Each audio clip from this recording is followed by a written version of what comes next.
There is a place in Africa where everything lives in a perpetual state of tension.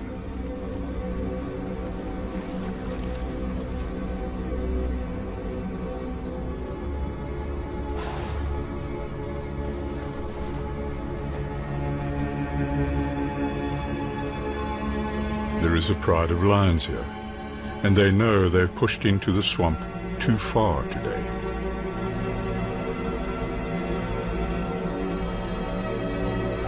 It's a place of color, of immense beauty, of abundance.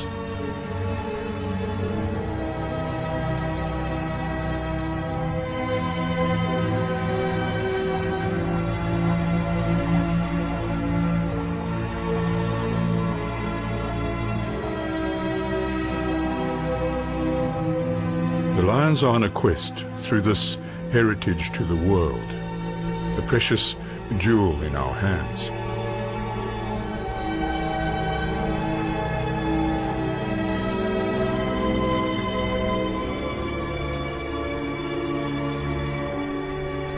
The water here connects everything. It is freedom for some, it imprisons others.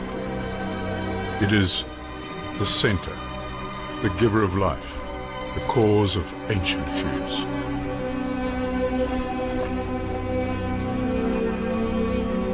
As we travel through its veins, we'll understand it is one of the greatest rivers on the planet, and everyone wants something from it.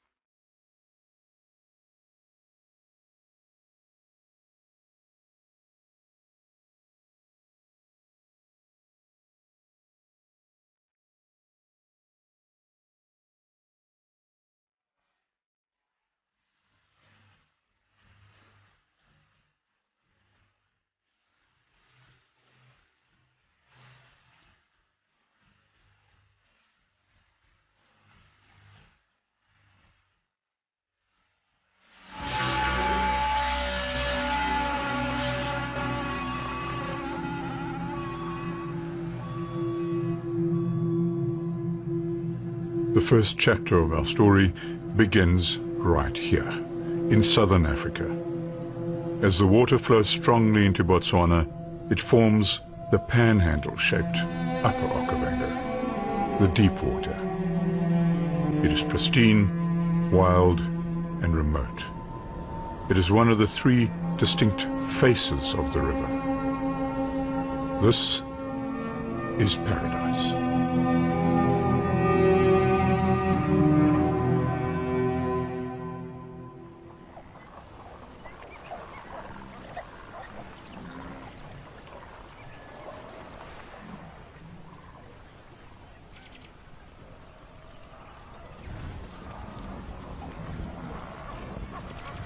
A lioness leads her pride into one of the most dangerous hunts a lion can take on: buffalo.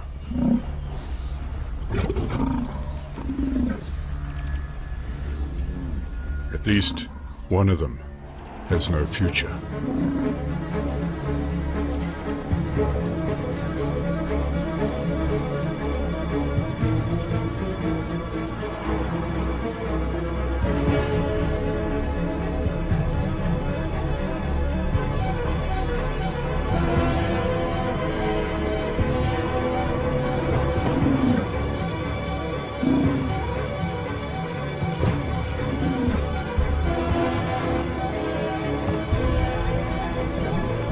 But it's often the one you would least expect.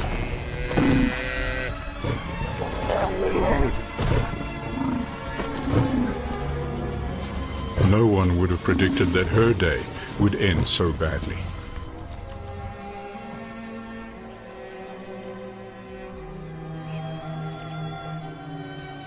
The lioness's pride waits for days, but then finally moves off, leaving her for dead.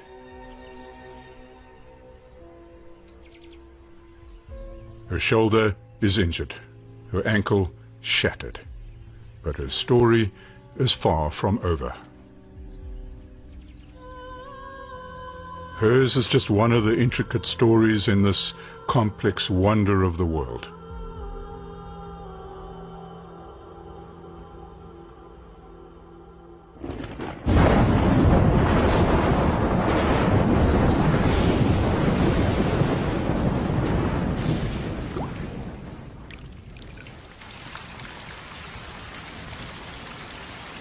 Rains at the source, over 700 kilometers upstream, start a massive push of over 11 trillion liters of water each year. It takes a single raindrop 6 months to travel the full course of the Okavango, each adding to the epic story of this river.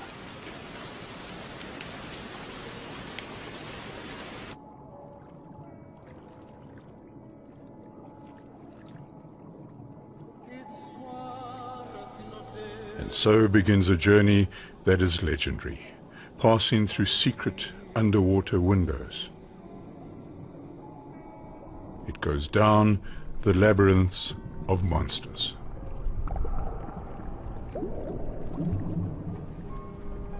It takes us over the bones of those that did not survive the last flood, capturing their nutrients, passing them downstream to those that can use them, and on to one of the greatest wonders of Africa.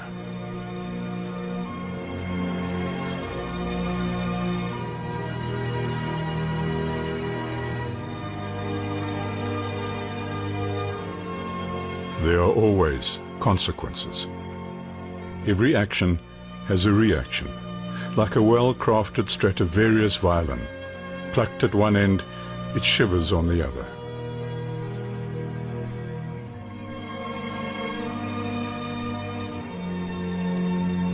The injured lioness is slowly recovering her strength.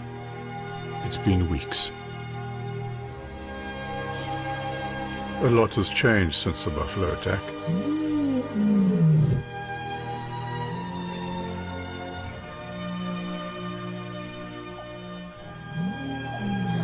It's as if she's woken in a completely different world.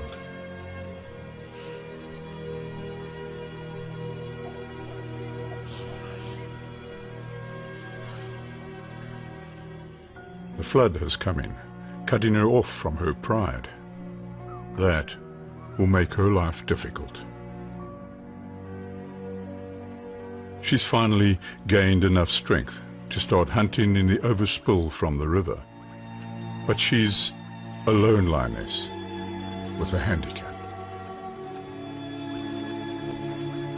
Her dislocated shoulder has been eased back. Her shattered ankle is still healing. But she's got another reason for staying alive.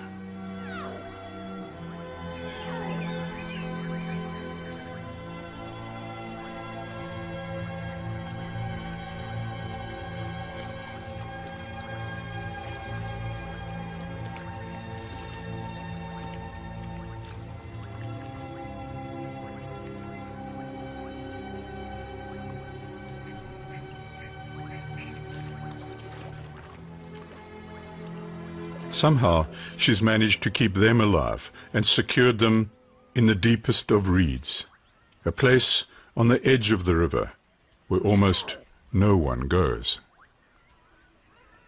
There is a phrase in Botswana, fiketsa di kgweto. It means overcoming a handicap, a challenge. Fiketsa, we'll call her, is a caring mother.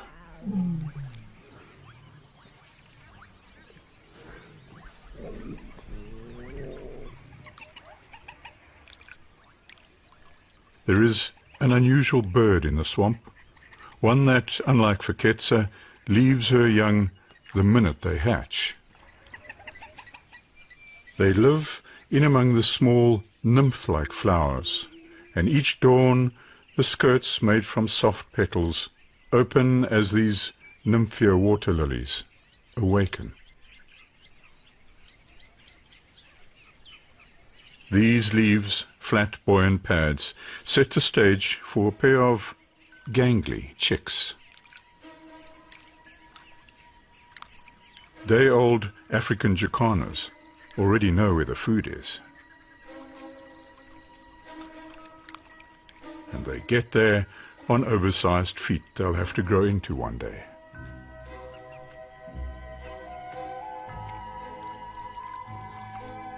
They're not ideally adapted for running, nor flying, but getting around on floating lilies, that is their speciality.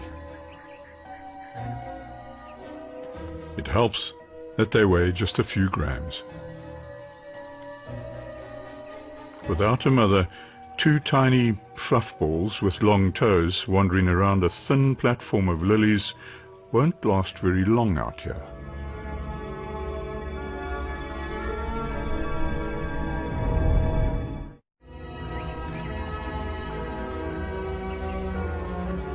Jacana mothers always abandon their chicks as they hatch and leave them entirely in the care of the males. The father has his own flotation issues to deal with, but he keeps up with them, watching for anything suspicious in the water. And there it is.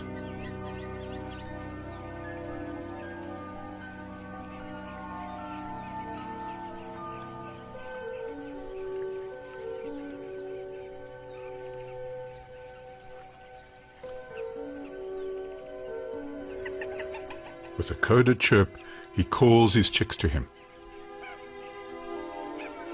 It's not just to hide them from the crocodile, he has to move them to safety. And the best way for him to do that is to tuck one under each wing and walk them out of danger.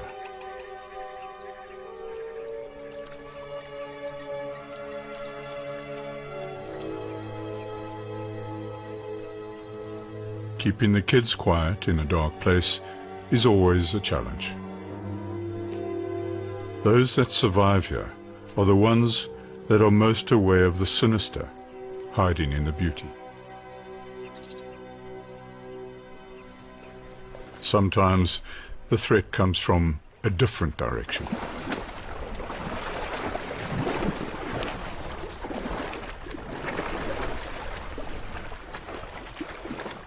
In an instant, the Jacana family's floating home can be destroyed by a giant, himself only looking to stuff in as much high protein from the lilies as he can possibly manage in a day. So it's off on a dislodged island to the next location for them, a vagabond's life.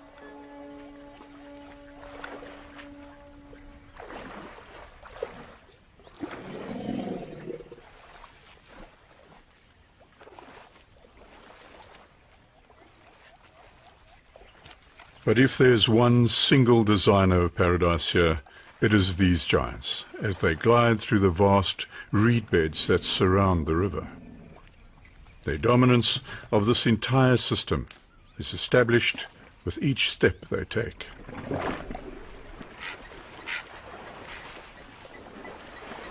Their constant movement leaves behind them bigger and bigger highways in the reeds, creating a mosaic of paths right across the Okavango. It is landscape architecture on a grand scale.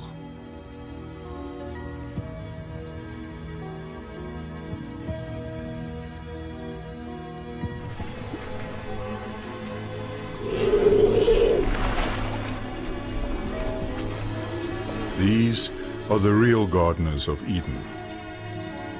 They come for what the river provides for them, food and water, but they change that river itself, the direction, the speed of the flow.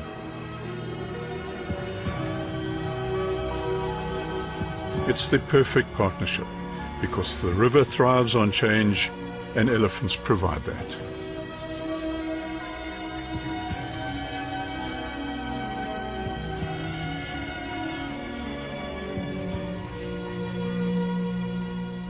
Elephants drift nonchalantly from island to island.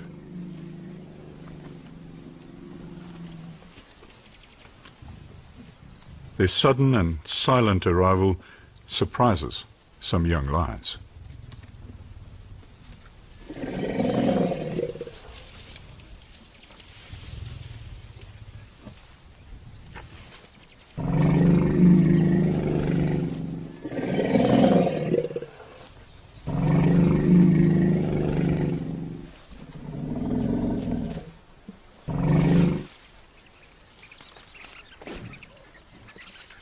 Dry ground comes at a premium in the swampland, so the lions give it up reluctantly.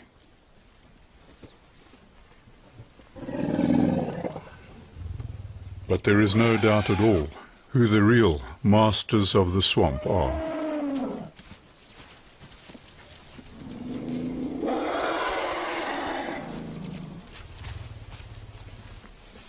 As the elephants charge through the water, they churn it all up, and that releases nutrients again. This freshwater plankton connects the entire underwater food web, and that is good for everyone, even the monsters of the deep.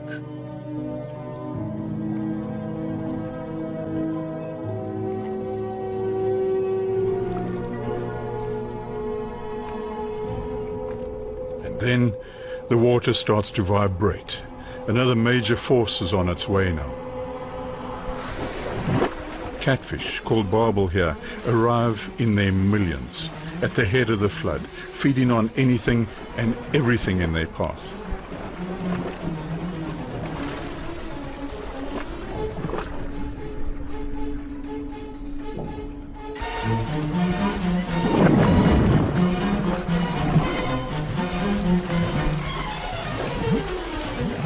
It's a madness of fish, and it disturbs everything.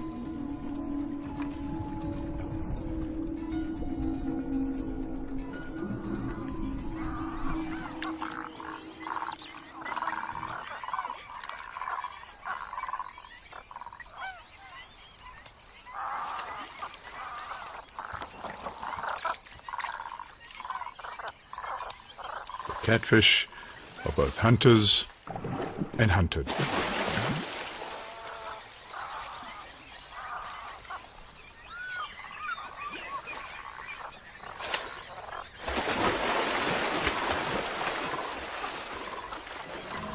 To drop your guard in these waters is a mistake.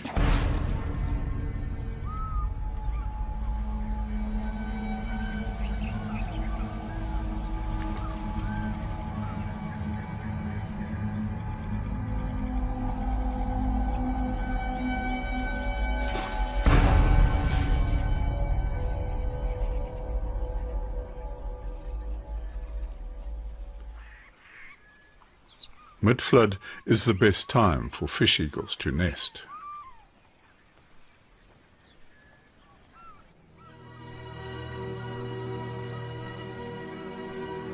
All the way down the flooded Okavango, the river energizes and feeds life as the deep water panhandle winds its way through a sea of reeds and papyrus.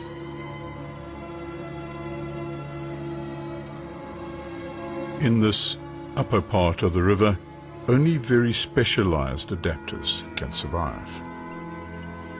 One fits in perfectly to the deep reed bed habitat. This is one of the last refuges of the very rare Sitatunga antelope. Shaggy coats fleck off the damp. Long hooves, much like the feet of jacana birds, support them as they wade in the mud or over reeds. But they are not alone.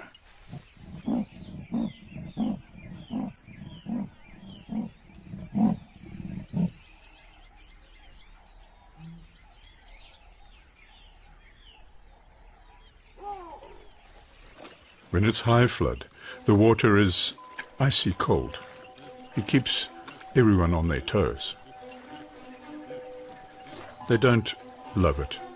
For some reason, baboons don't like getting their fingers wet.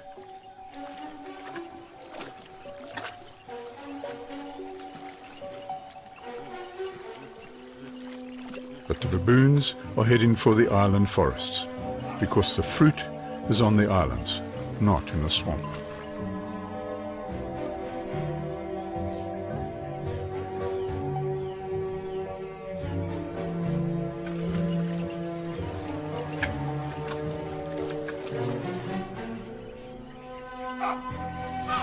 They're edgy, making mistakes. That doesn't go unnoticed.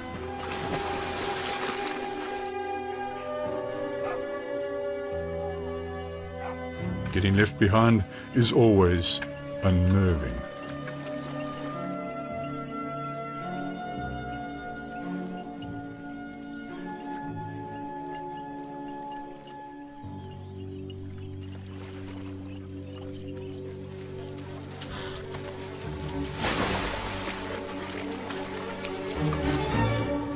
Today, it was the crocodile who was distracted.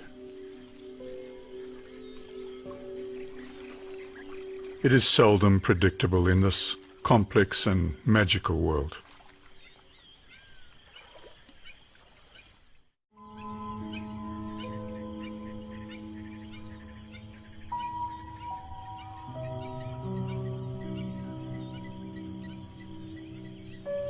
In the chilly mornings, air turns to moisture.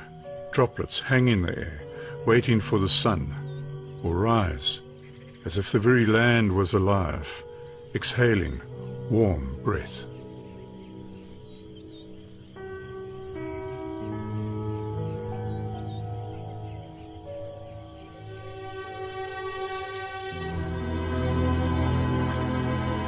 The blanket of fog hides Faketsa and her cubs. But when she looks around, it is at a shrinking territory, as the land disappears under the water.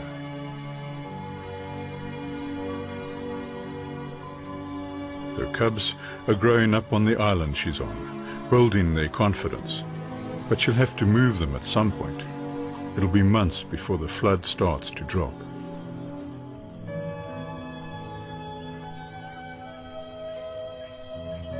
The water may look like a lifeline, but it isolates islands. Prey can be sparse, leaving a sterile hunting ground.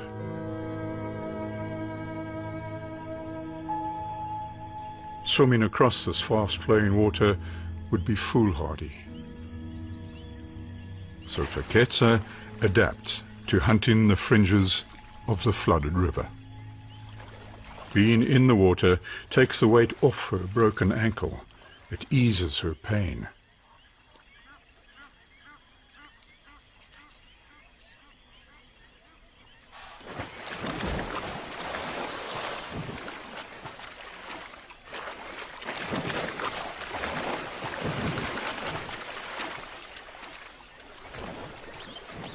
The surge of water has pushed Lechwe antelope her way.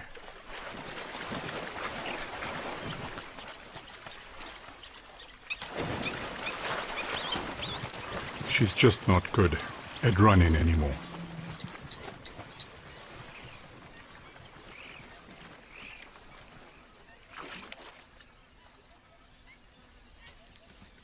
With her injury, she'll have to develop different skills. So she starts to hunt from the water.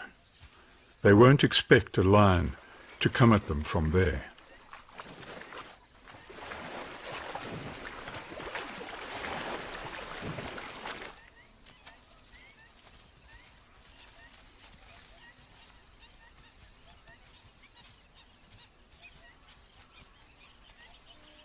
Today, she's got even bigger problems. The herds of Lechwe have attracted a new pride of lions.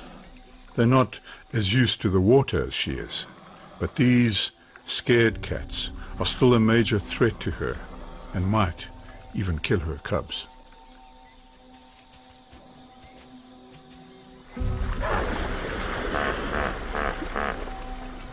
She'll lie low. The river is difficult to contend with. Its volume, its unreliability, its strength, its surprises.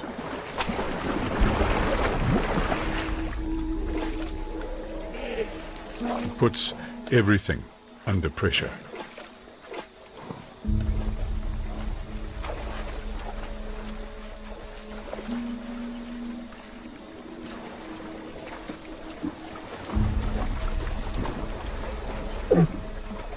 Run in on a tense and vulnerable lion and risk an eruption of retaliation from this well-designed killer out of its comfort zone.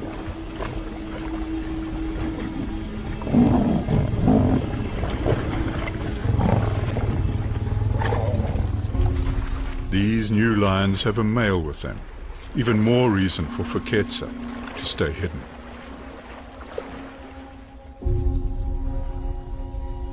But it's for these riches out here that these lions have risked the dangerous crossings.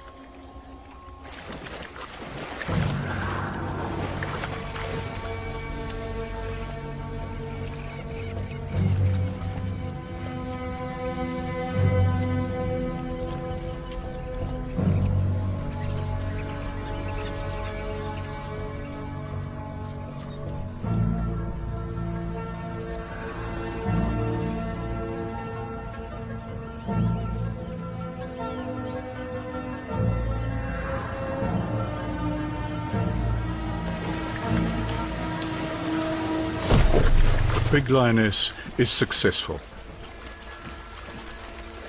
but she's not comfortable in the water.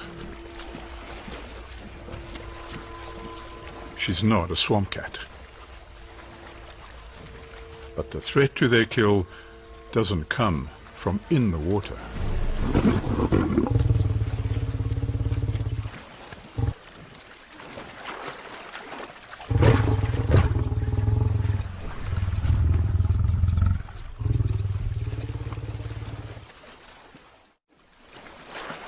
Their own male claims the reward of their spectacular efforts.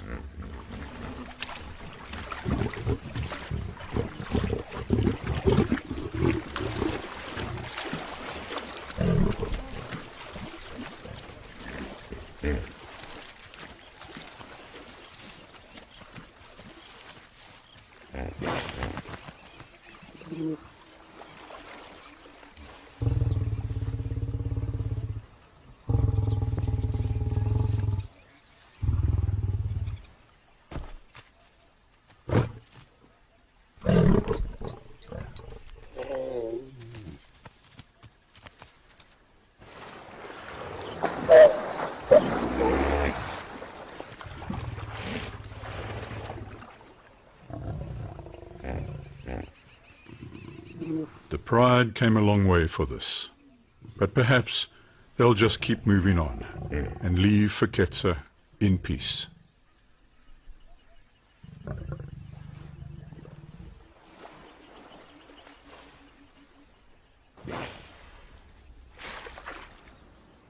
The water continues to flow strongly all the way down the panhandle for nearly 6 months. Everything seems to be in a constant state of interaction, often in the strangest of ways. And it's all centered around the Okavango itself. It is the single thread that connects all these characters and all life here.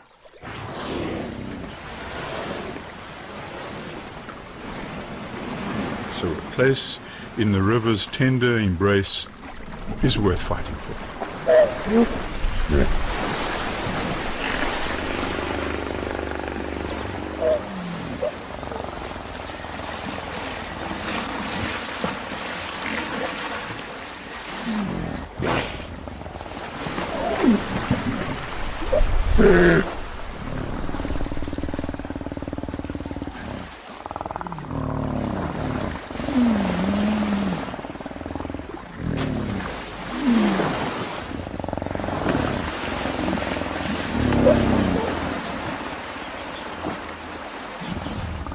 The river's constant change throws territories up in the air.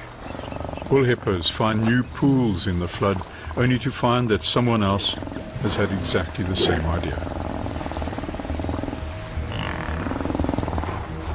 Mostly these fights are about noise and display, making a spectacular splash, staking that claim.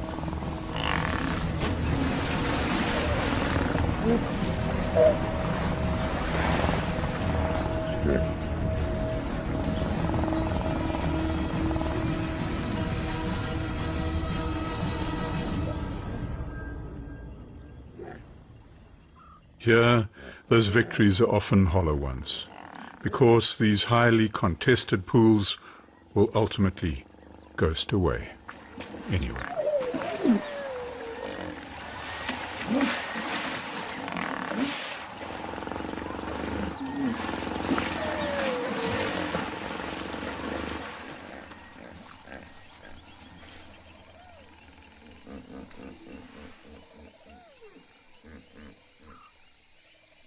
At night, a whole new world exists.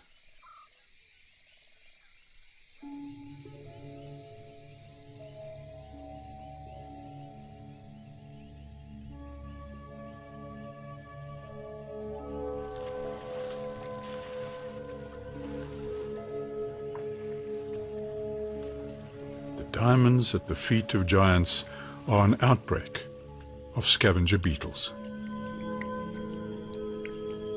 They have been revived from months in hibernation in the mud and triggered by the flood and the moon and released into a mating frenzy to find that ideal mate in a crowded pond while they have time.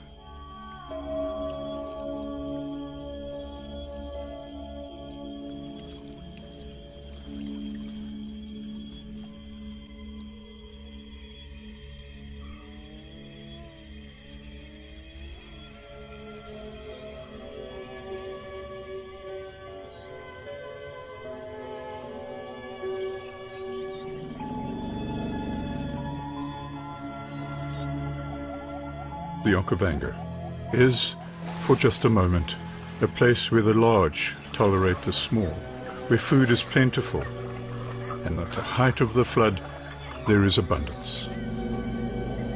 It feeds residents and attracts travelers from afar.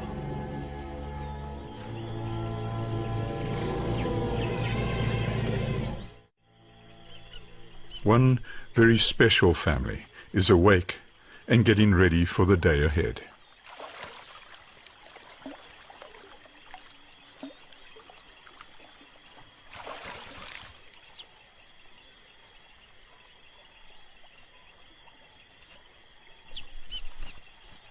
She has come here to breed.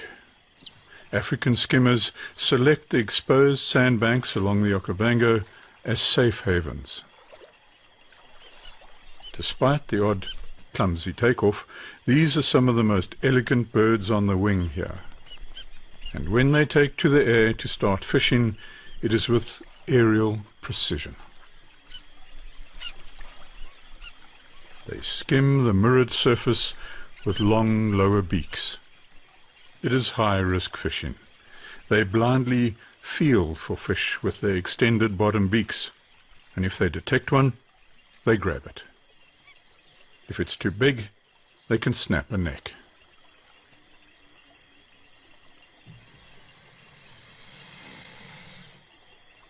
One-day-old chicks don't yet have the discipline to stay where they've been left.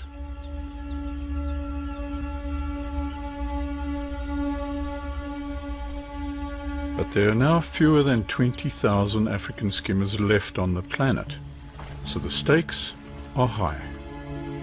Each chick that returns to the warmth of protection is important to the entire species.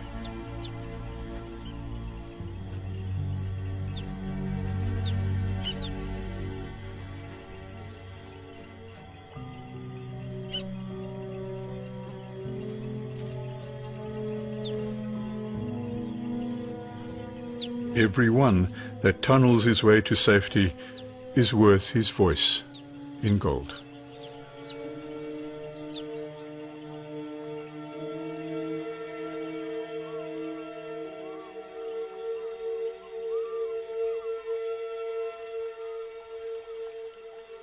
As the water glides across northern Botswana towards the middle of the delta, it starts to slow and widen.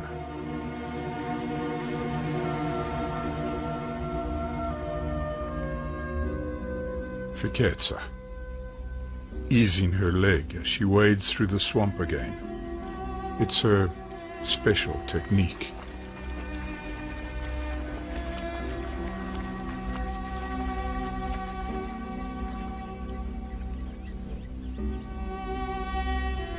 She tests the breeze on her face.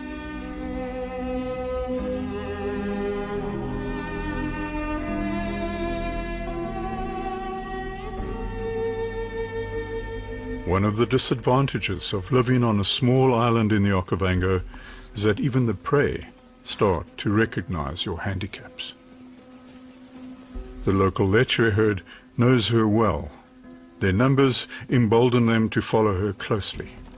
The familiarity may be their downfall.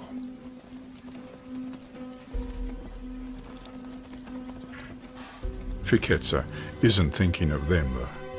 She's observing, calculating, mapping. She systematically checks each tiny island in the swamp.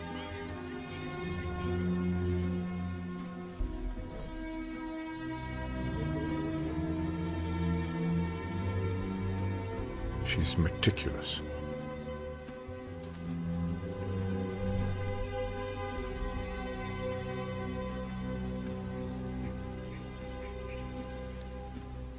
It's a process that takes hours through the heat of the day and over an exhausting 12 kilometers.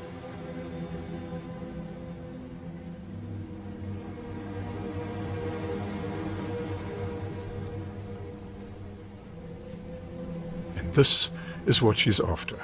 It's the season of leche births.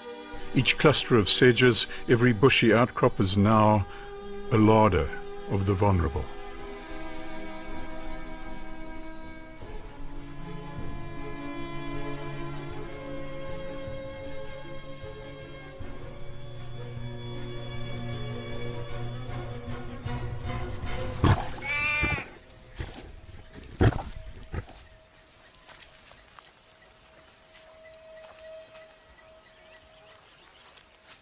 Fiketsa has finally managed to work this flood and turn it to an advantage.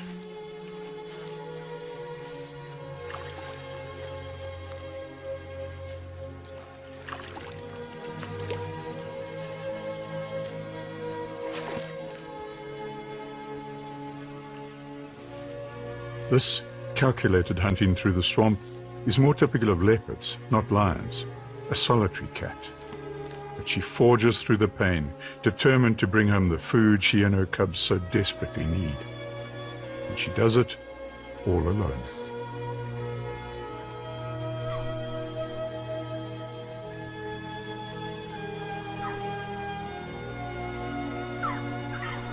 It takes her hours to drag the kill back to the cubs, stowed safely in the fringe of the Okavango. A story of overcoming challenge.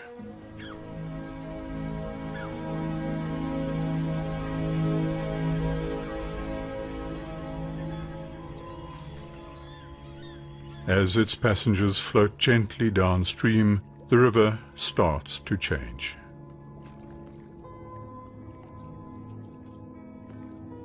At some point, the fast-flowing river changes its entire nature. As it turns the final bend on the panhandle, it suddenly slows down because it spreads out into the flats.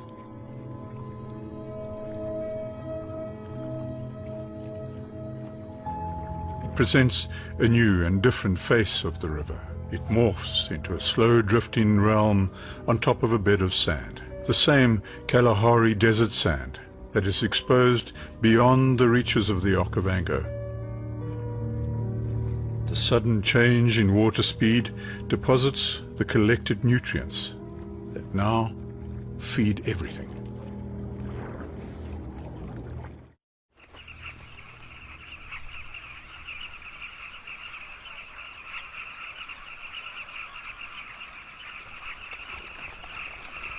Migrants in scarlet are nesting. Carmine bee-eaters are thought to be harbingers of change.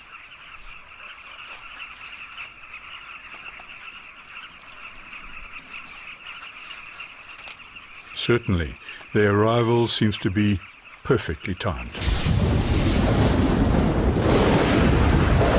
When the skies are ripped open again, the colony senses what this might bring.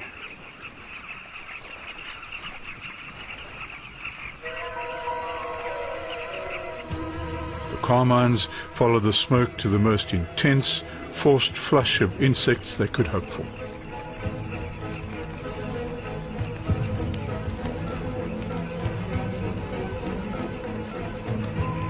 It's a dance with death, where a sudden gust could capture a bee-eater and throw it into the flames.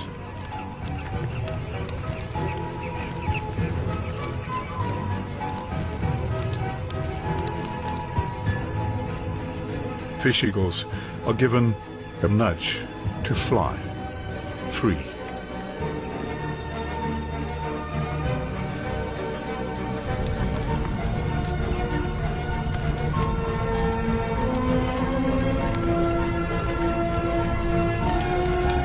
Reeds packed with oils explode all around them. The fire plays a role together with the river, as flames split seeds open, and those seeds fall down into the swamp to soften, to tumble downstream, and to grow.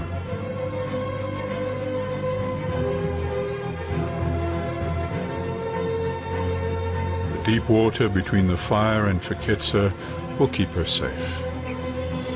The danger may come in a different guise. Two new males strut into her territory in the swamp, following the smell of opportunity that is their birthright to fight for.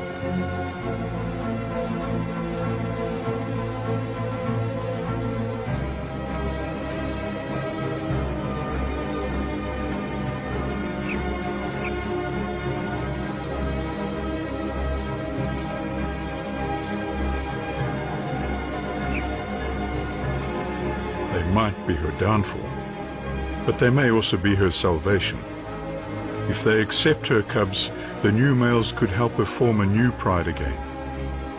But the river doesn't care, one way or another. She's not taking any chances.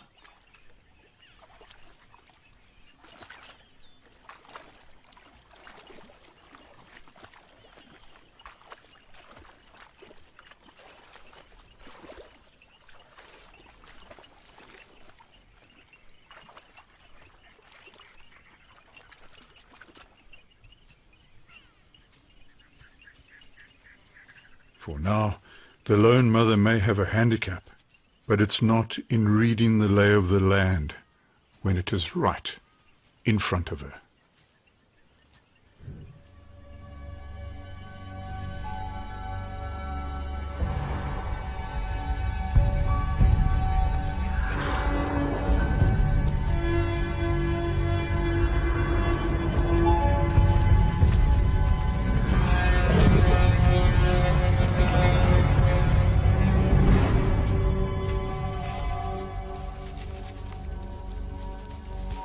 Fiketsa, the survivor, is risen from the ashes. But while the fires run their course above the ground, they are now driven down into the root systems of the reeds and papyrus to burn underground for years, even decades. From here, the river moves on under the smoky blanket, traveling as it has for 60,000 years, towards the fan-shaped delta, where it spreads out, introducing us to even more characters who will use the river, be used by it, succumb to it, or thrive on it.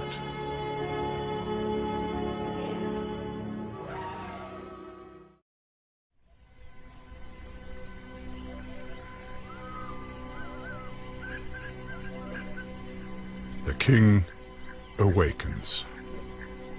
His domain is on the edge of one of the most extraordinary swamps in Africa.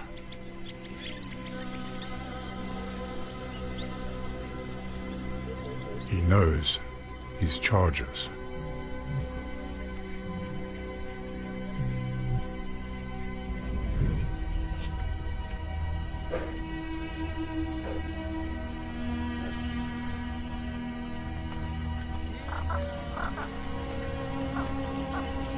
knows his riches.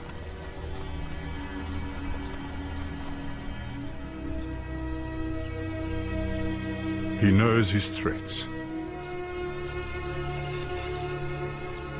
Intruders, young challengers.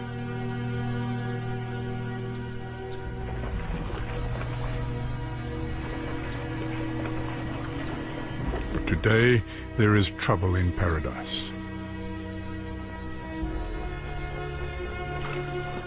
The cuts and scars on his face are a roadmap of his past battles. Everyone is aware.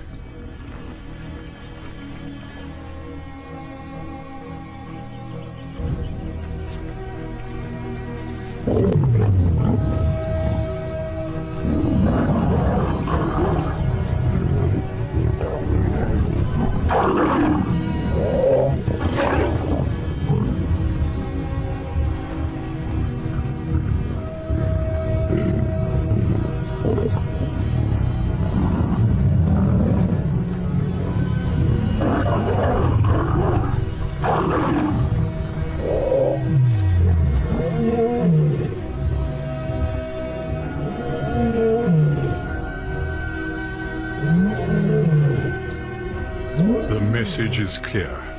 This is not their dream. It belongs to him.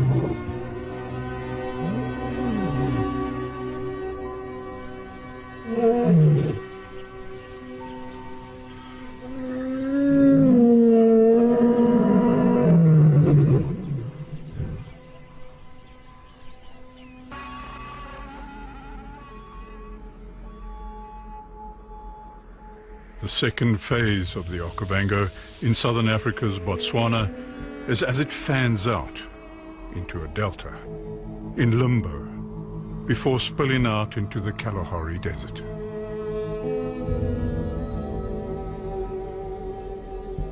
The clues to why the delta changes its shape so radically here lie at the center of each of its uniquely formed islands.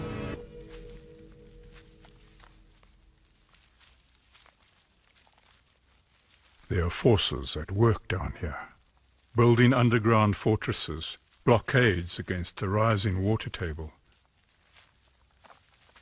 using a combination of saliva and hard calcrete.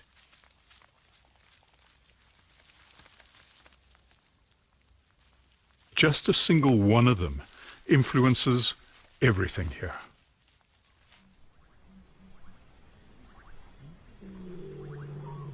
The male lion is not a loner.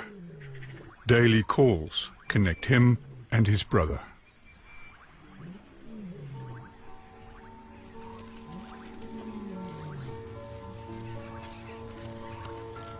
All around them, life is erupting.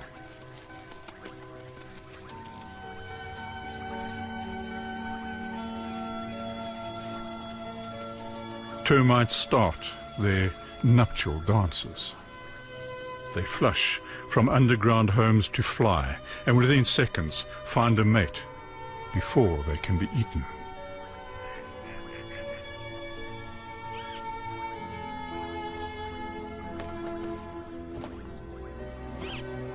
Millions don't make it, but millions do.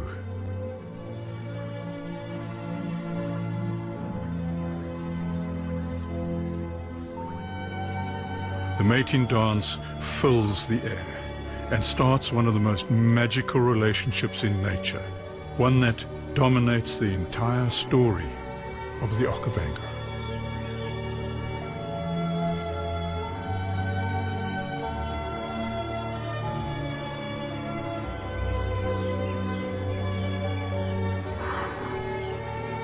They land at the feet of giants, find their soulmates, and burrow down into the soft Kalahari sands. And then they start a new cycle of building. Towering castles rise up even above the heads of elephants. Trees attach themselves, forming platforms for all life here.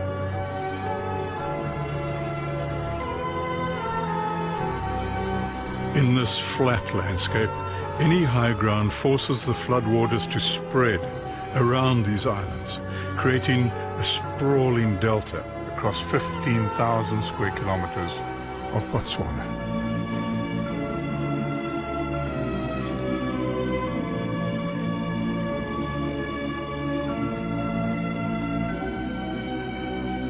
And at the foundation of each island in the Okavango is a termite colony.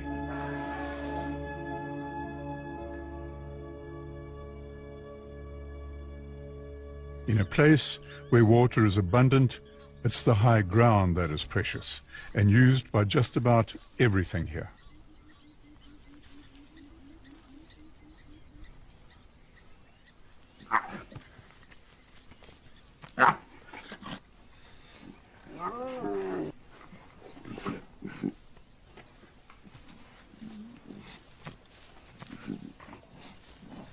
When there are cubs, it's an unfamiliar and sometimes tense relationship with them.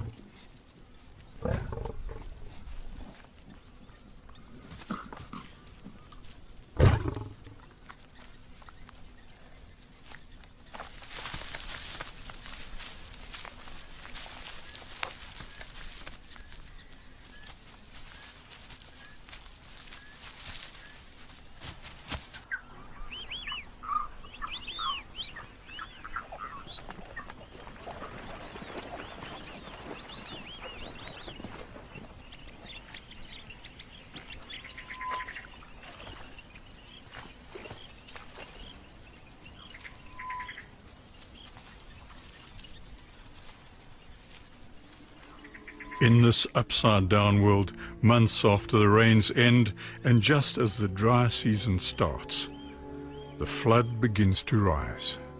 Rainwater halfway across the continent is finally reaching the delta.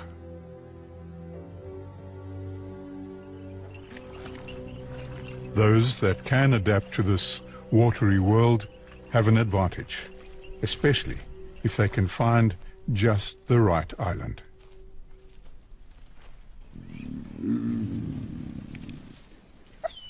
Two hyena sisters have found some abandoned ant bear holes to turn into a den.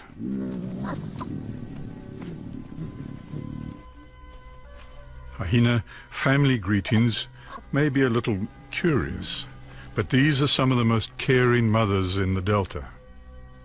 All their cuteness has been reserved for when they are very young. They soon grow out of it.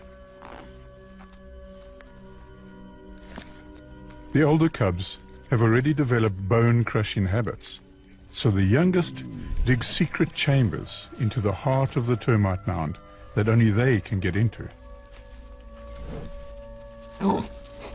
Someone else is eyeing one of their holes today. And quite simply, moves into the spare chamber. It's disconcerting for the cubs.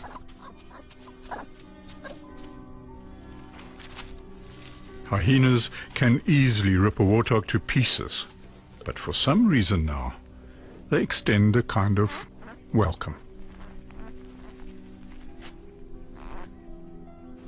A working solution develops.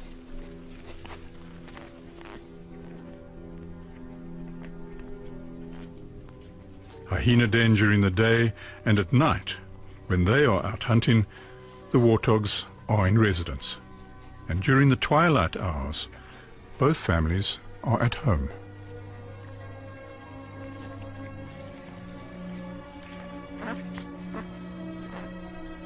It's family bliss, but with lethal jaws in the making.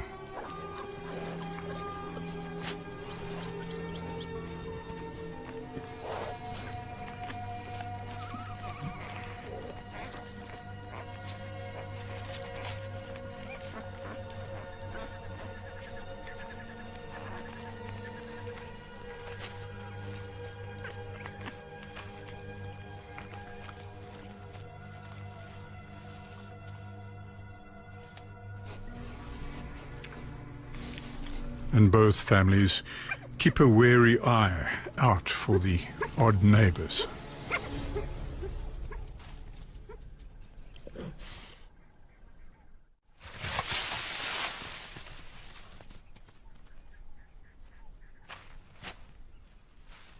The male lion is patrolling his territory, but takes a diversion to harass hyenas.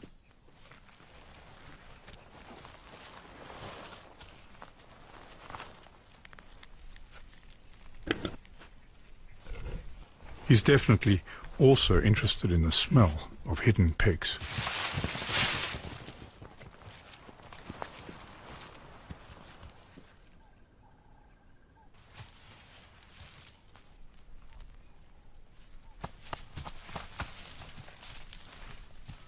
The unlikely alliance between these two families sharing the den worked well today, and those extra eyes and ears served as early warning mechanisms.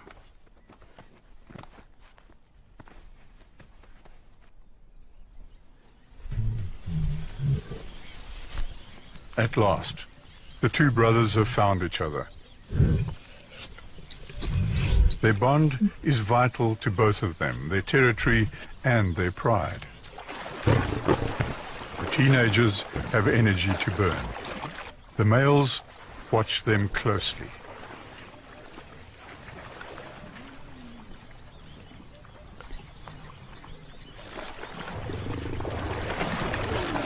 The first sign of small manes on the young lions has their father's attention. In a year, the large males will have to see them off. Lions of any size on the move through the swamp send shockwaves of panic through everyone. Anyone caught out of water is fair game for the youngsters.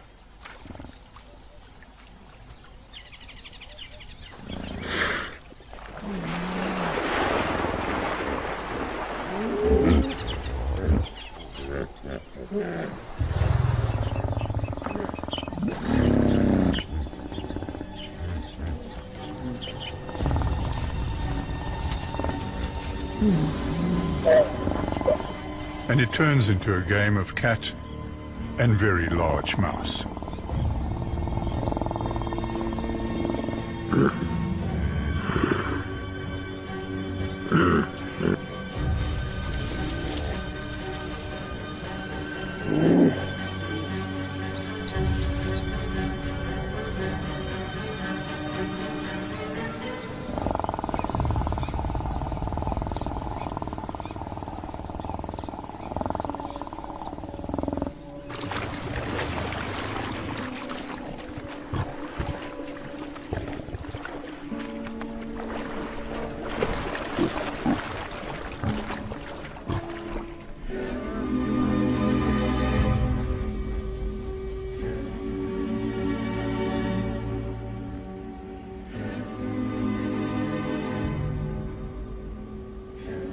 For some, safety is in the water. For others, it is on the termite islands as the flood rises.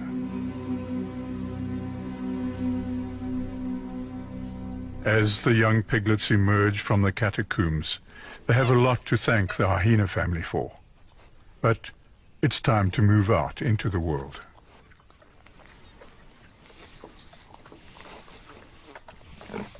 Warthogs across the delta more than double in number in a few weeks, all because of their initial safe havens in the termite mound islands.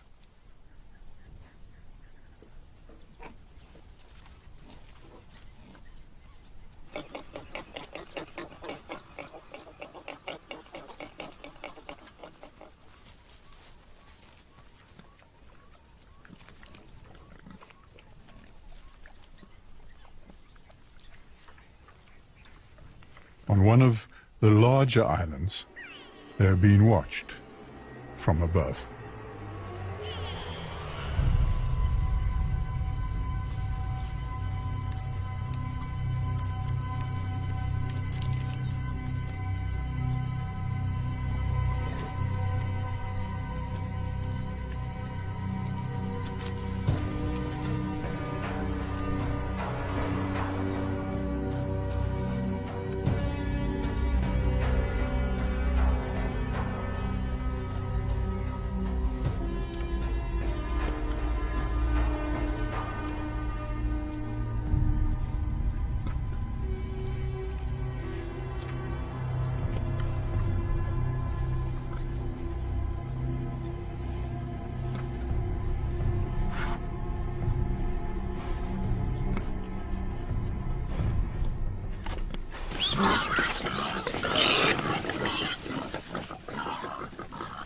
the leopard can't choose, so grabs up 2 piglets.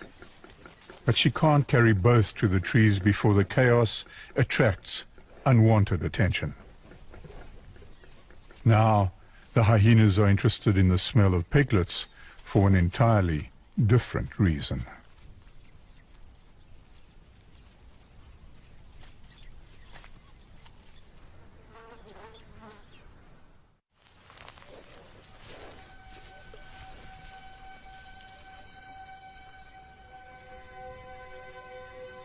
The males are on a territorial patrol together, right towards the leopard's island.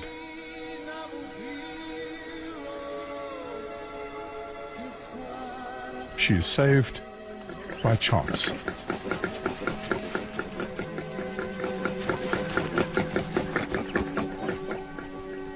Piglets on the wind. Right into the jaws of death. But it's a slippery little thing. And one that comes with a lot of attitude.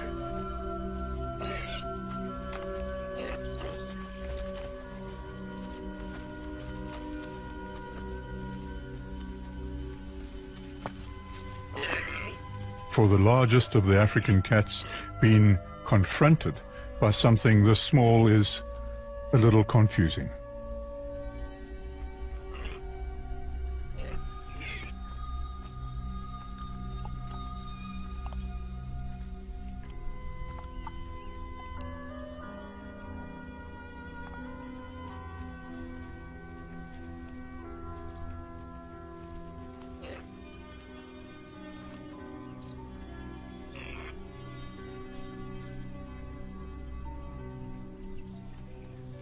These plains may favor the bold and the brave, but today the odds were just too great.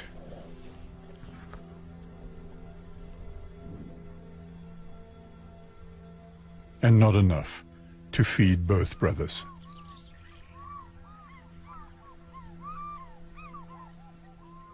By mid-flood, over 80% of the Okavango is under sheet water.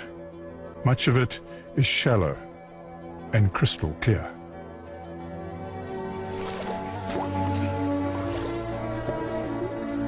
Because the flood lags so far behind the local rains, it brings new water at just the right time for thousands of animals.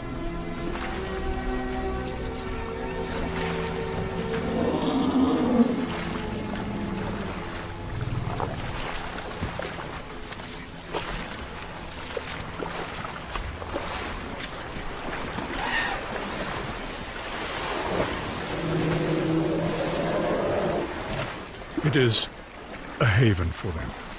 The expression of sheer elephant joy seems to erupt in their screams.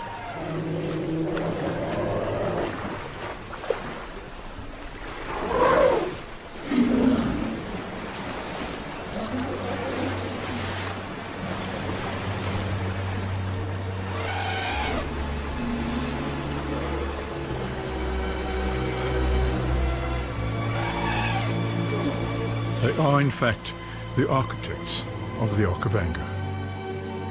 Where elephants lead, the flood follows, bringing new water down dormant channels to forgotten islands.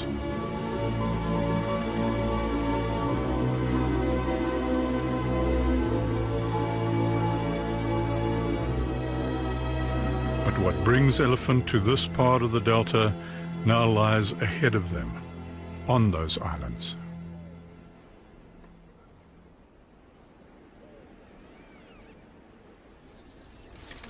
They can't reach these dates and don't want to destroy the tree itself, so they gently harvest the fruit.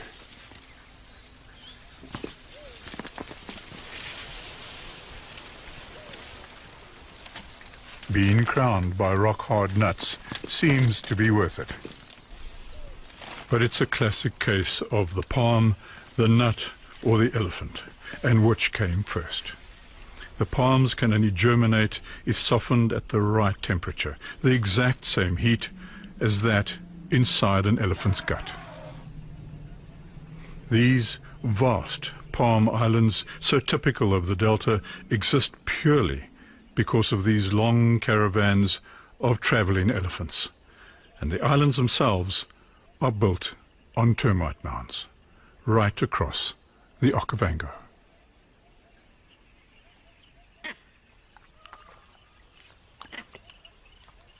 If you're not particularly finicky about the sauce, the softened nuts in elephant dung hold amazing riches, and vervet monkeys are used to having sticky fingers.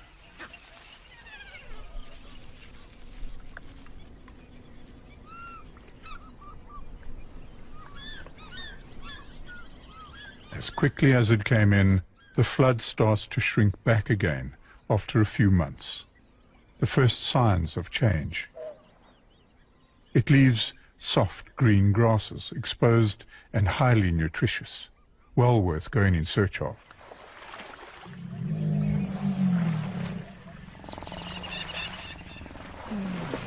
But unfortunately, others have the same idea. It's a three-way fight. One backs up into a small termite mound and gains two advantages: the high ground and a protected rear end.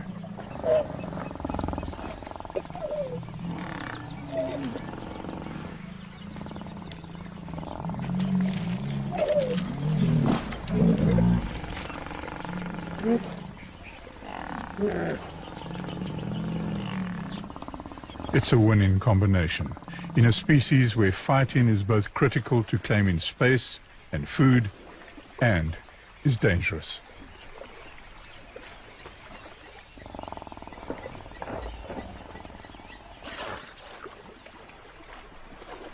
Hippos dominate the waterways throughout the delta, making it as hazardous for other animals here.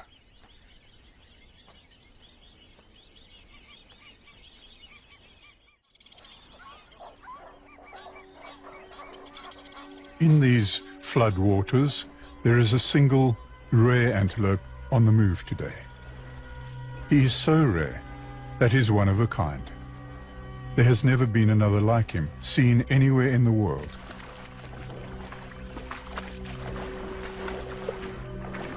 At first glance, he looks like a common red lechwe.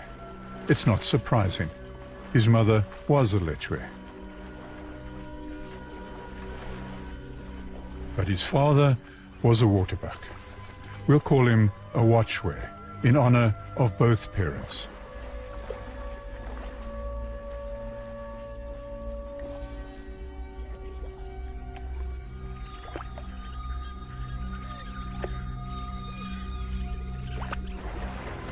Today, the watchwe is in deep trouble, and the pack knows it.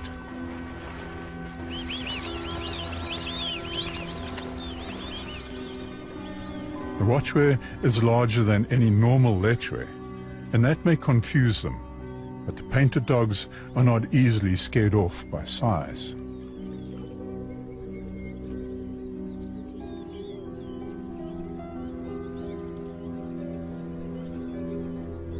But he's not a complete loner.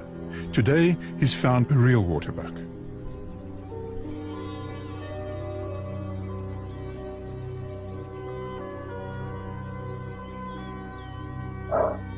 Their interest in and different genetics may be academic now.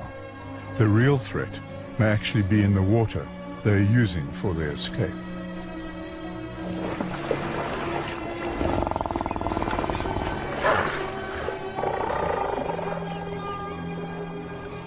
Hippos attack each other, so complete strangers are not welcome in this pool.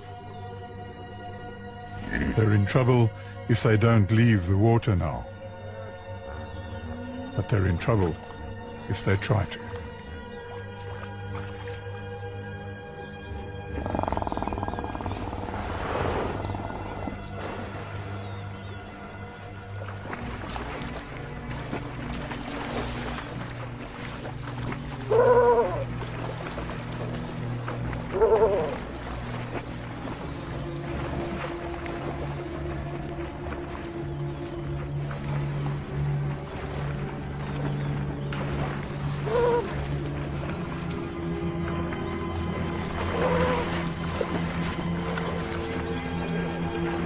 confidence of being born bigger and bolder than his siblings is paying off.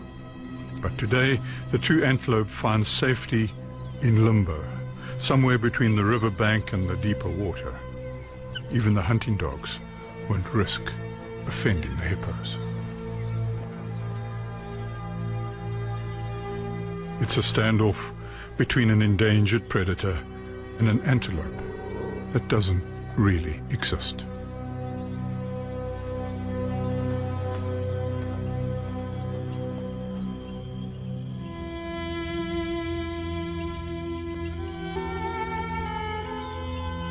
The intimate lives of these animals make up the complex web of the Okavango.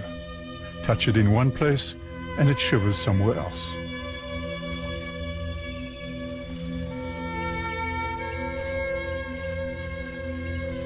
Someone's paradise is someone else's purgatory.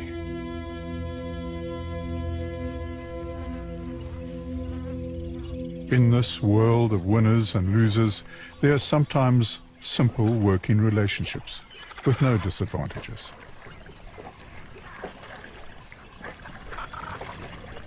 Black egrets have a special technique of blocking out the shine on the water to catch fish under their umbrella-like wings.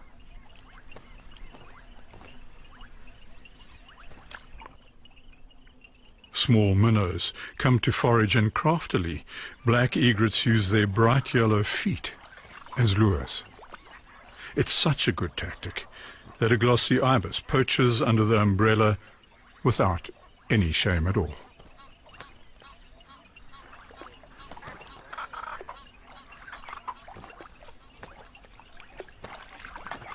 There is one problem. When you have your head under your wings, things can creep up on you.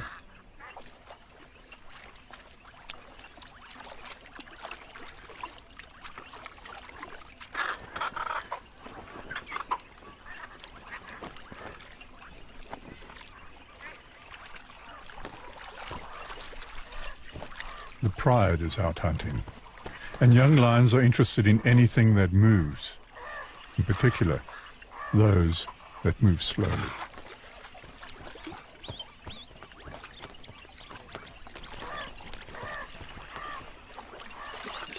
These lions have adapted to being in water. The constant wading from one termite island to the next through this deep water makes them fit, strong, and some of the largest lions in Africa. The cool water allows them to forge through the delta well into the heat of the day.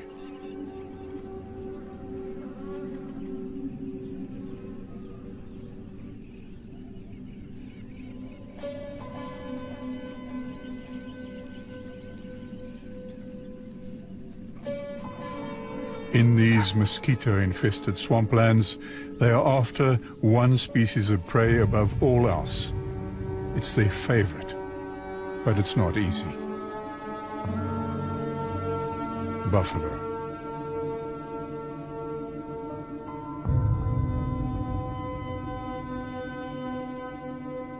Being down in the water grass can get confusing, so these Okavango lions have to use any advantage they can get. Elevation is a huge help.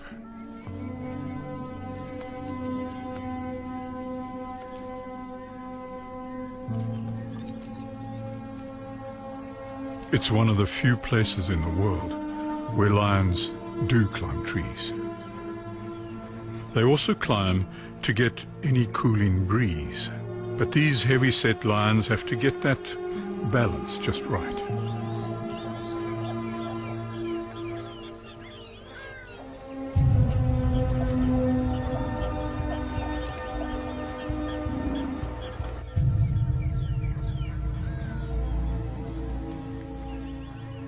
And it's not just the lionesses that can climb.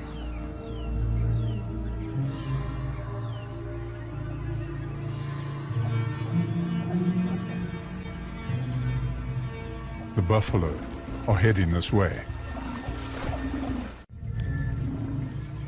Now, all that is needed is a hasty and elegant descent to circle into position.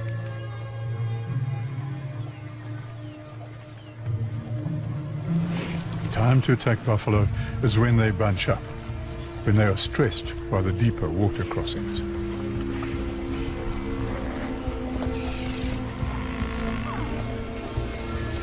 But today, the pride waits and sets the ambush for just as the buffalo enter their termite island.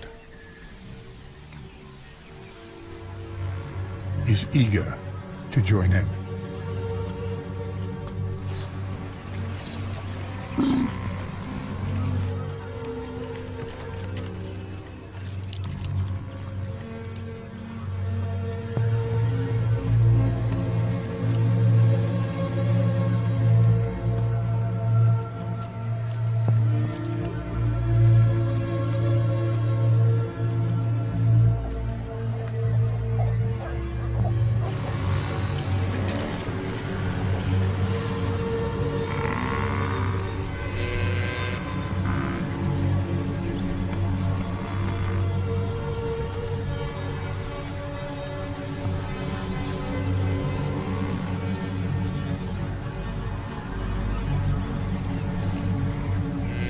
With the pride in perfect position to ambush a lost calf, the trick would be to not spook the buffalo.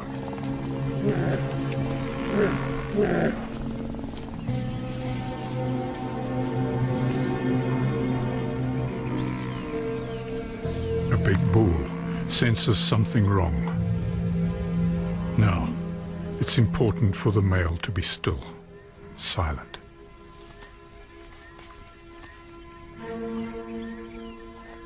The male's weight to agility ratio is just off.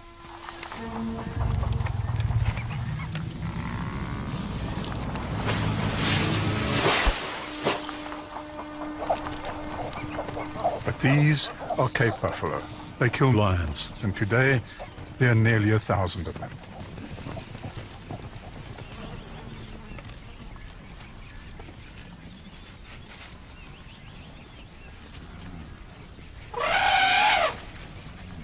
Suddenly, a young bull elephant is in the mix.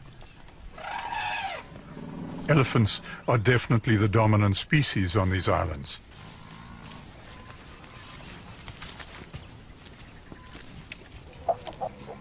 But the lions have artfully sneaked off, and he's been left with the full force of the buffalo herd. This warrior elephant is up to the challenge.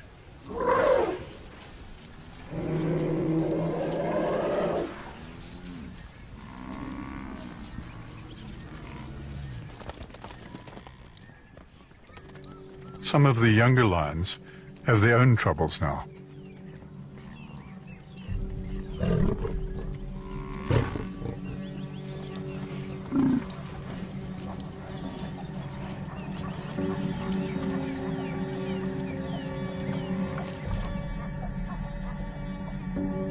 Treed by the buffalo, they have nowhere to hide, and the best elevation is just at buffalo horn height.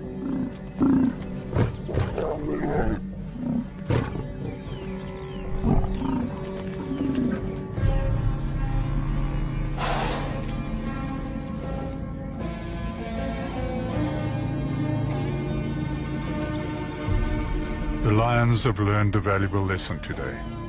One that once again establishes the reputation of buffalo as one of the most dangerous animals in Africa.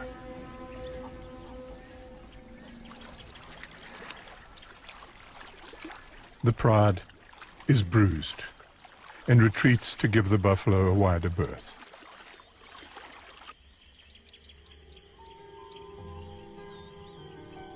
As the evening air cools, tiny nymphs that have been waiting for a year underwater start to hatch.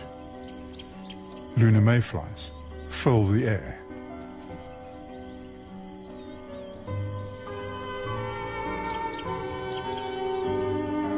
Little bee-eaters hawk on them frantically, as if the flush will be their last meal. But here, there's no shortage of insects. The Okavango keeps providing to those that are well adapted to use the moment.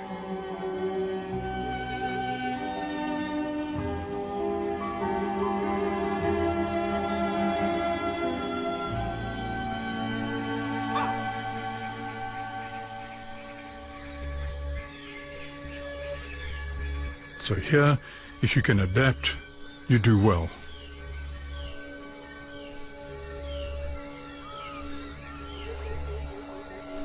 Baboons spend their nights in the trees asleep.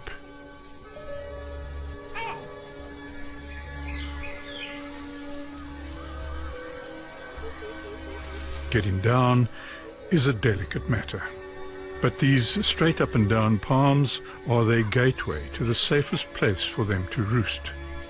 Nothing else can climb these vertical trunks.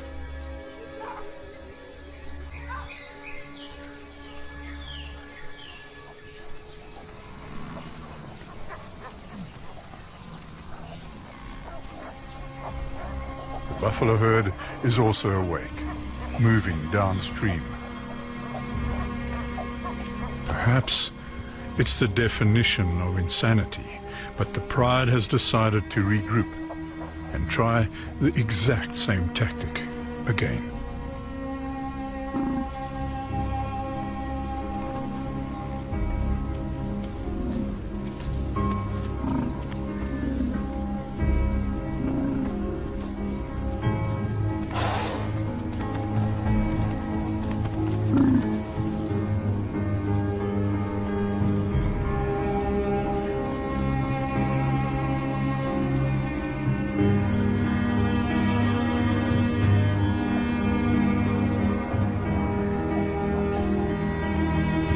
We're going to need something different today, or it'll all end up in the trees again. It's going to take a hero, an unlikely hero after yesterday's performance.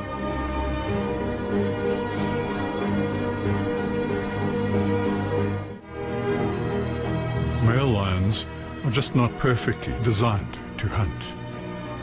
Their manes are for display, for fighting.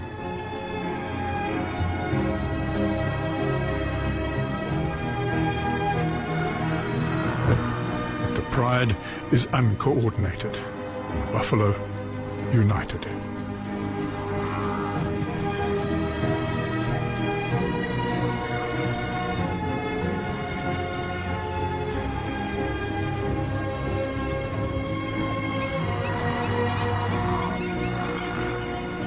Then, just as the herd hits the first reeds, the second male flies into action alongside his brother.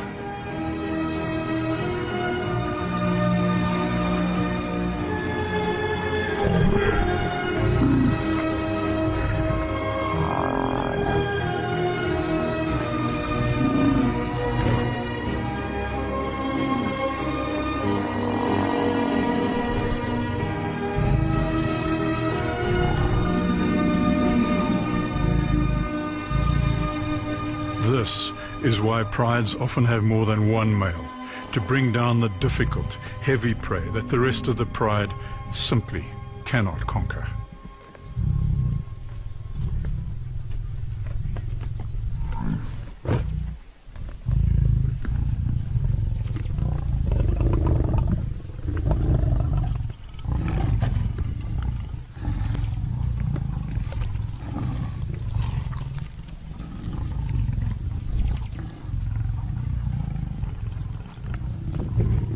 Feast is short-lived.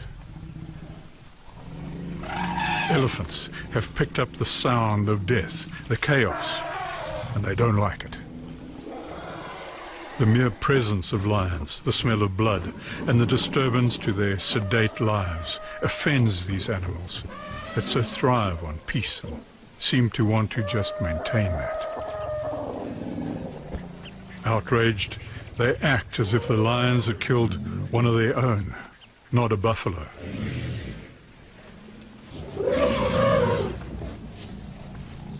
But for one of them, that may be true. A tuskless cow reacts as if she has lost a calf or family member of her own in the past. Elephants hold that hurt and loss for a long time.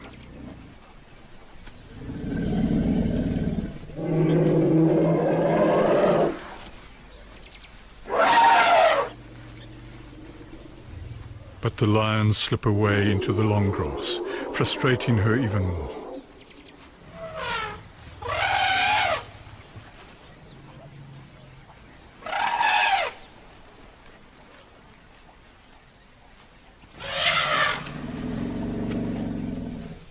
And then, without any obvious reason at all, the female and her herd suddenly settle down and allows the pride to feed. Forgiven, perhaps, but not forgotten.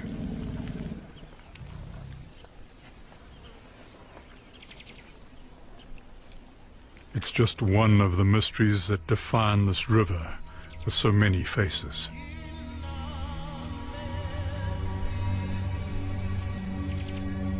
This strange but magical flood starts inland, adapts to meander around termite castles and down elephant paths, affecting millions of animals.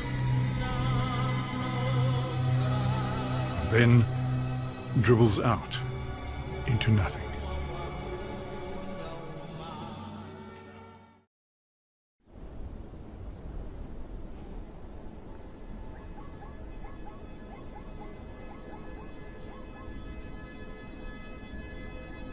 It is the beginning of the end of our story.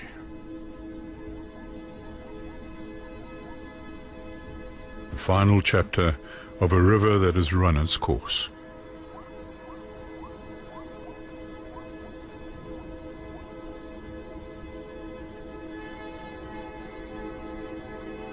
They walk as if to the end of the world, on a journey to nowhere.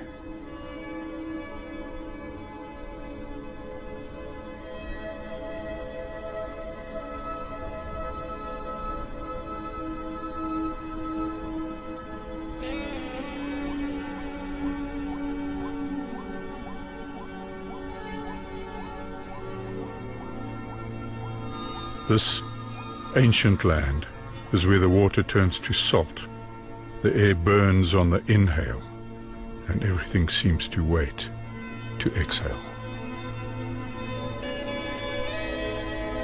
What little water is left is as dangerous as it is a salvation, because it is a distraction.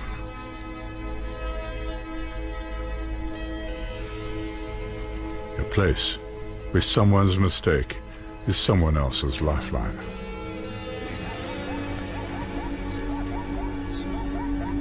A mistaken burst of energy can change your destiny.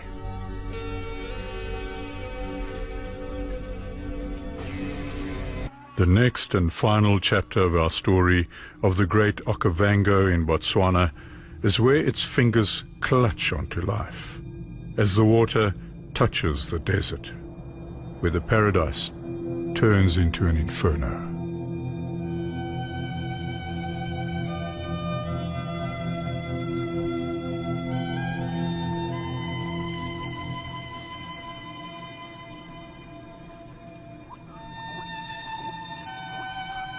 Each droplet is a jewel that holds the fate of a small part of all life here.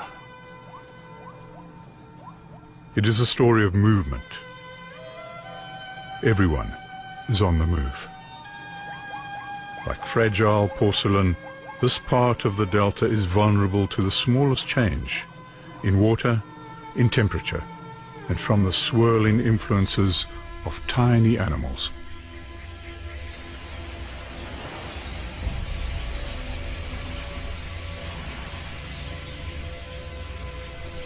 Red-billed quelea in their millions start to flock. These are the most abundant birds on the whole planet. A single superflock of quelea can devour 20 tons of feed a day, and that changes everything here.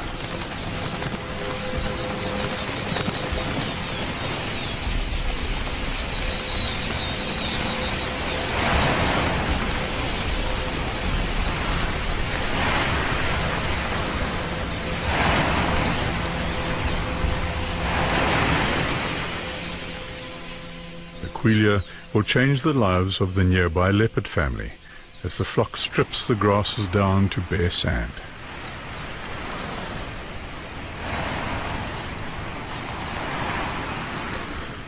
The little female's brother has less time for such reflections. He is more interested in how things work in the world.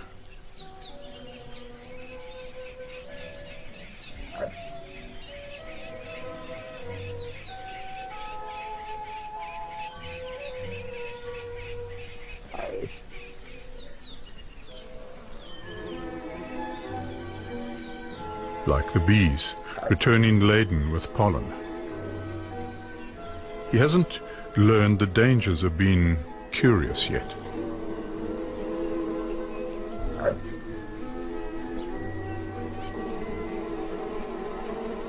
Bee-eaters swoop in to take advantage.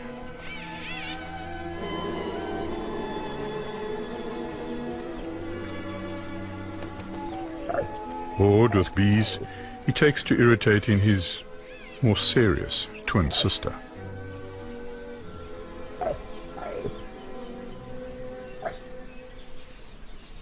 It's the season of the sausage tree flowers, good for bees and the ideal place for the twins' mother to hang out.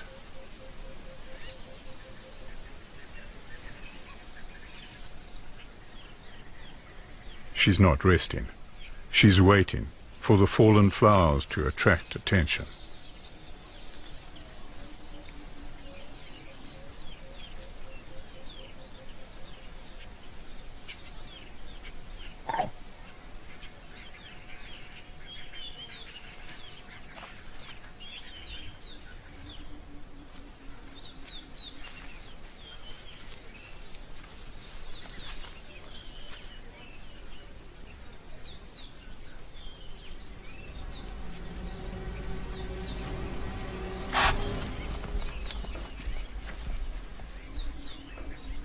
Usually, leopards catch just once in every 5 attempts, but by using this sausage tree technique, she has a much higher success rate. It's also why we call her moporoto, the local name for sausage tree. The cubs are developing their own killing skills, but by watching moporoto, they might understand exactly what these flowers can give them. Rest is impossible, so within minutes she heads back to the trees.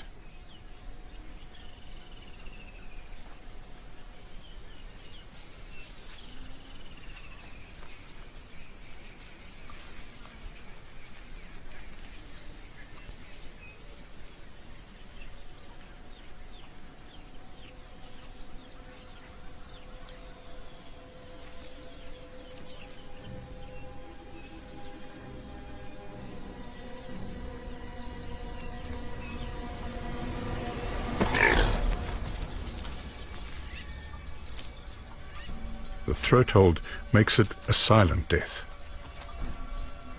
Stealth after the kill is as important as before for one of the smallest of the big cats. It's a complex mosaic of the Okavango, where bigger predators and scavengers stride across the landscape as if they own it. They do own it.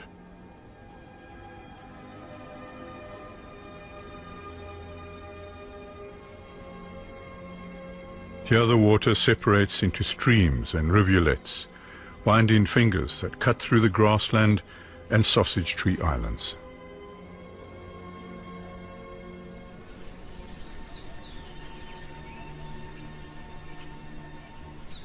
The lions are in search of shade, but the breeze has hints of the smell of meat on it.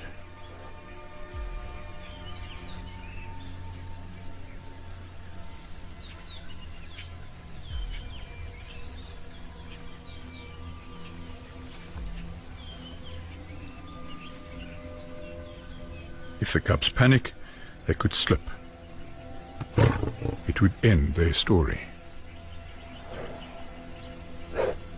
The lions want the kill, but just can't get to it.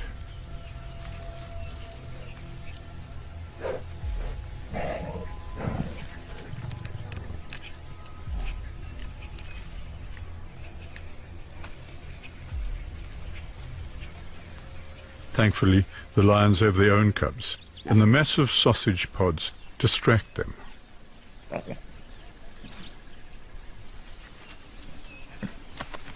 Their fascination with the woody pods is a mystery to the leopard cubs. But from now on, their lives will be intertwined with all these other predators because the Okavango has one of the highest density of carnivores in Africa. And they are periodically thrown together by the flood.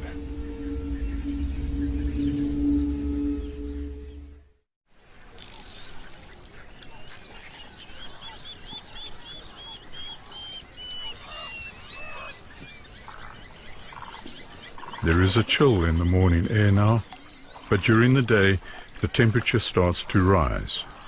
This signals the start of the dry season, when the channels begin to shrink. Oxygen levels drop. The fish that recognize that turn and head back upstream.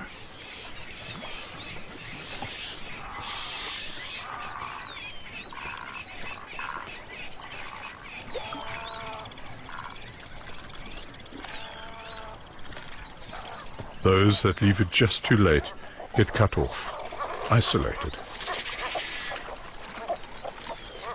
The birds harvest tons of fish each year. Their collective and organized feeding frenzy will clean out a pool in just a few days.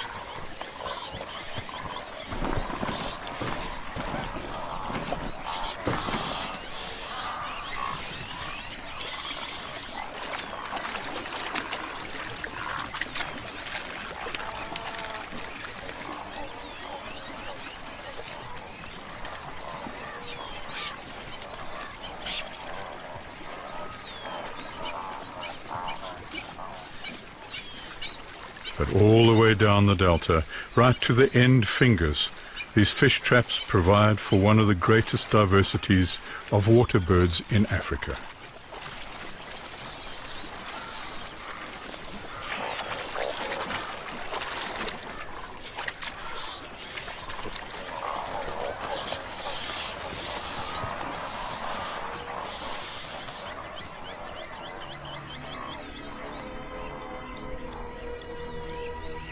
Being able to move is critical to survival at the fringes, where water supply is fickle during this part of the year. When the feed above ground is depleted, elephants go in search of a new protein source. They start mining the rhizomes and grass roots buried in the sand.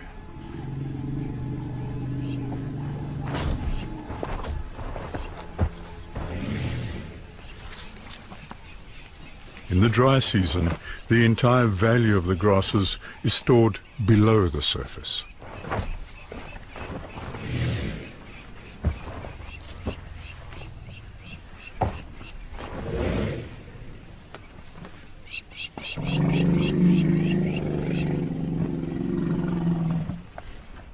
Local residents have to protest to stay safe.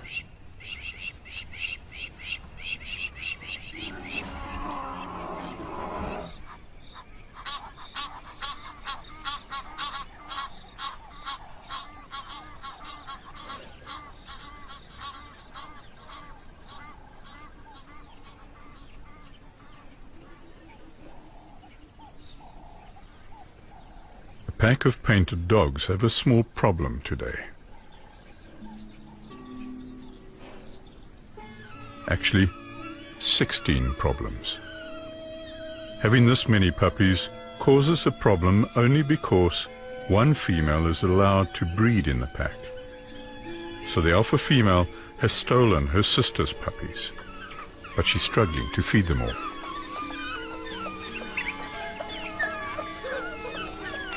It's a free-for-all, but she refuses to share this burden of motherhood or abandon any pups.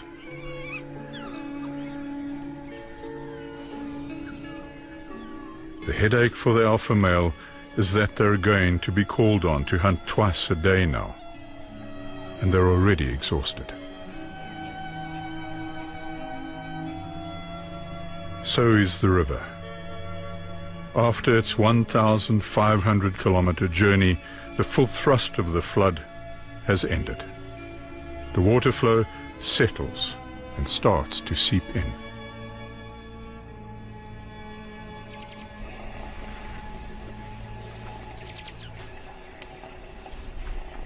Even sleeping giants can be woken by a small, niggling voice. It's a nudge that starts a ripple effect of movement.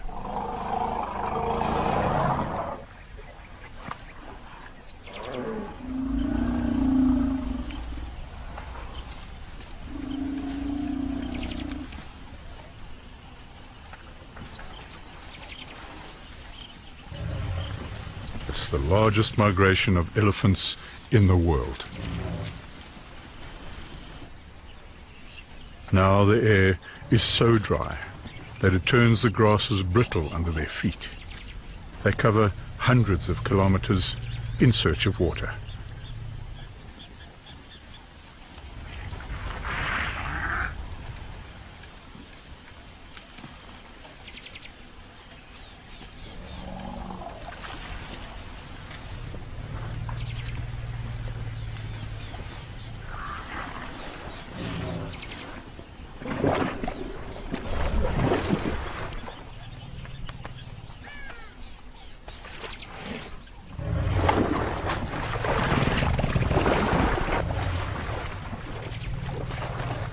It's a 200-liter-a-day challenge, so these Okavango elephants are seldom far away from water. Water that others live in, fight in, and churn up into mud faster than is necessary.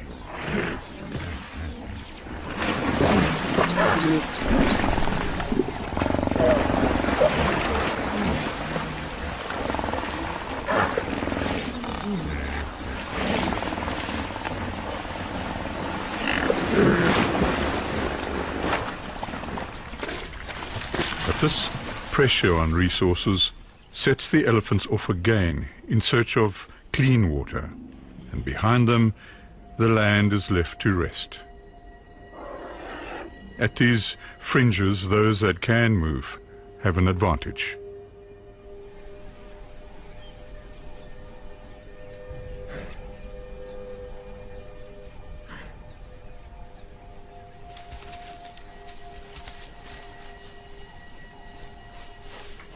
Warthogs, after the same buried grass roots, rhizomes. It's the season when warthogs cluster around rhizome patches. It's an awkward position to be in.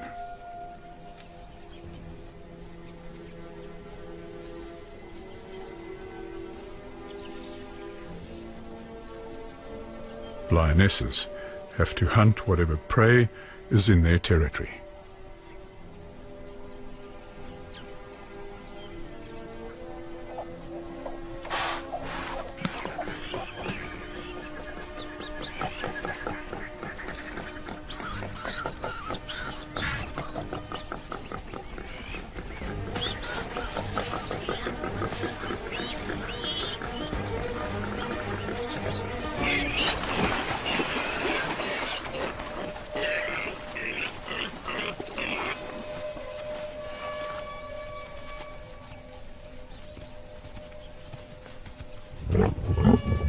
A good pig hunting day will see 2, 3 taken in one hunt.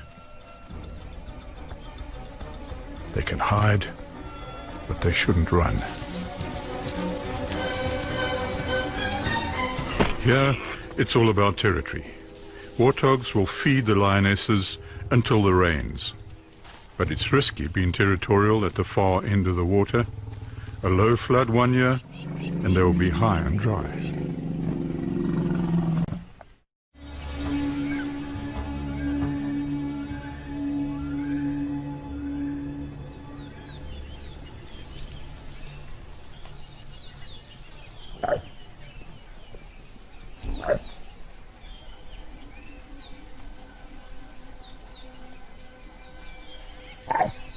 Oporoto has been hunting.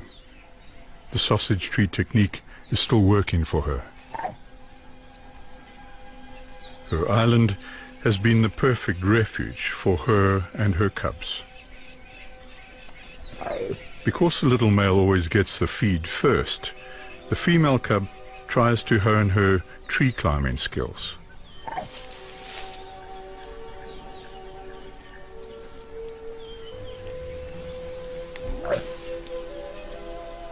She doesn't quite have the hang of it yet.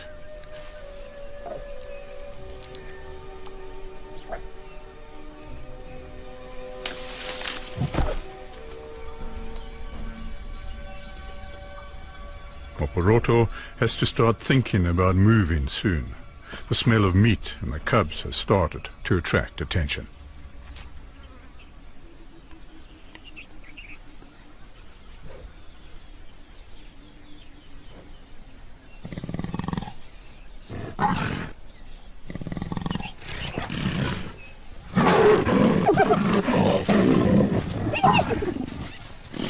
It's a stolen meal. Next time, it might be a cub.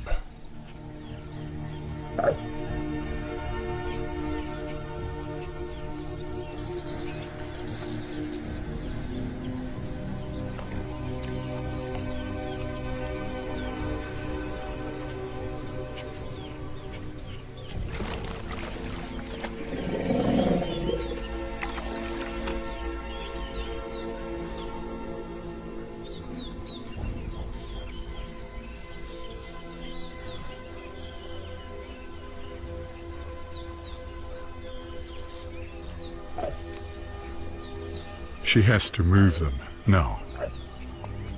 It's their first venture away from their birthplace into a world filled with strangeness for them.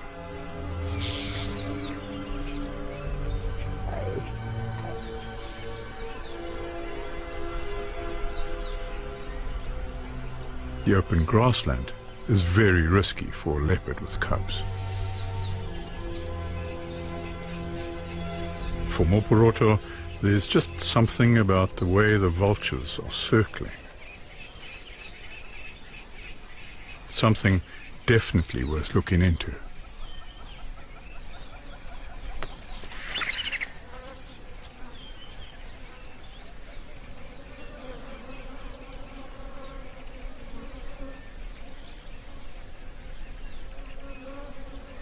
It's a giraffe, killed in a fight.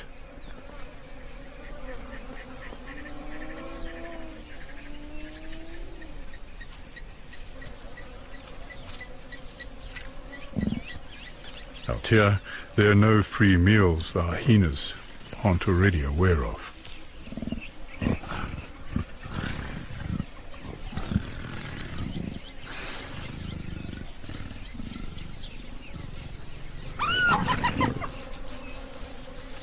Her cubs panic, one up the tree, the other to the bush.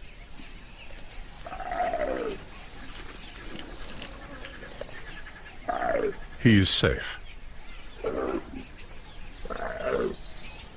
Now she has a problem, and it's largely one of communication. She somehow tells him to stay in the tree, but tries to encourage the little female back from the bushes.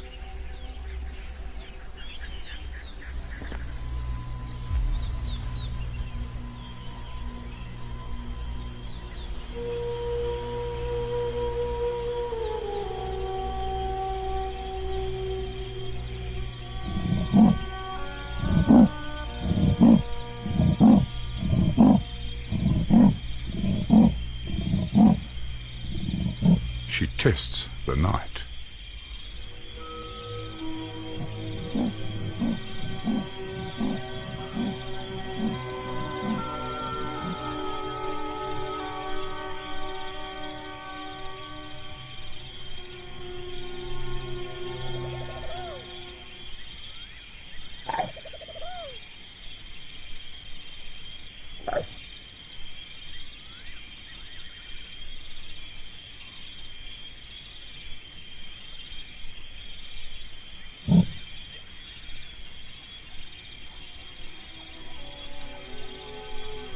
Her tree climbing lessons paid off. The lost little female is found.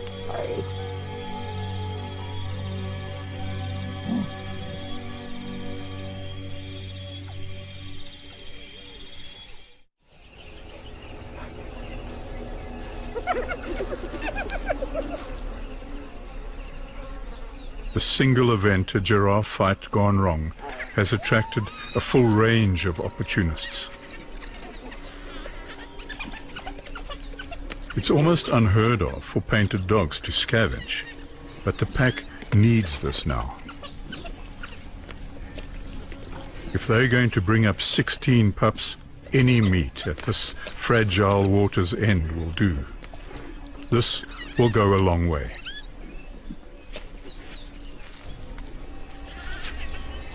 But vultures will just attract other scavengers now. And the real danger to dogs is lions. So it's tense around the carcass. Especially for the stranded leopard cub.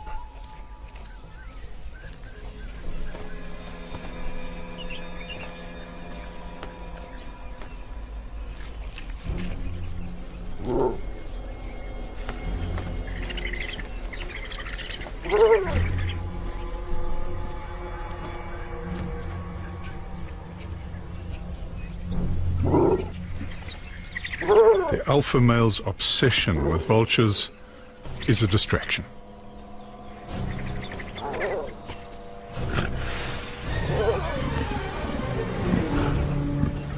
It's Moporoto, all a hiss with fury, way outnumbered, but with the confidence of a lion.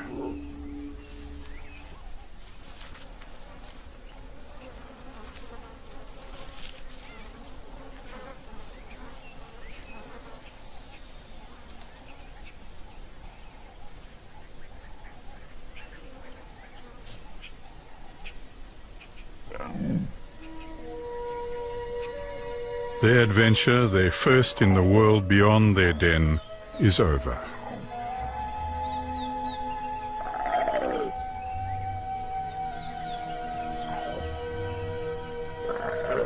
It takes a little coaxing, but he finally understands that she feels it's safe to come down. Backwards is fine too.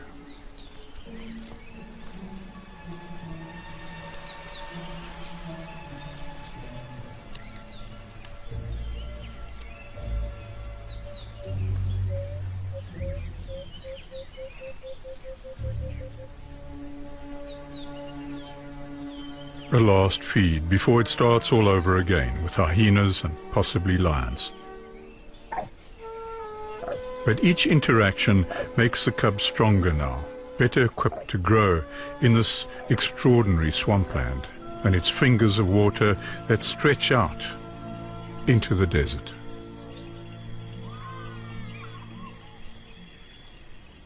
The further away from permanent water the herds go, the more closely followed they are by nomadic lions.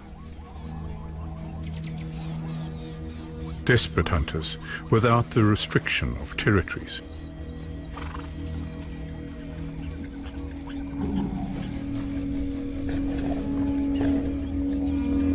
Elephants dominate, and it is here that the nomadic lions find the best opportunities.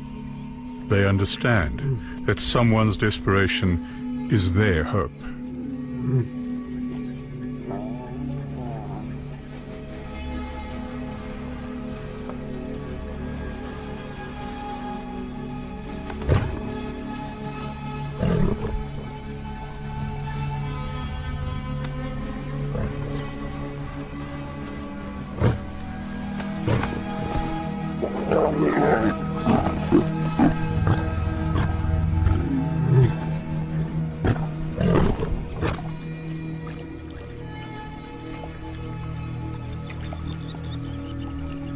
They're often young, displaced siblings, both males and females.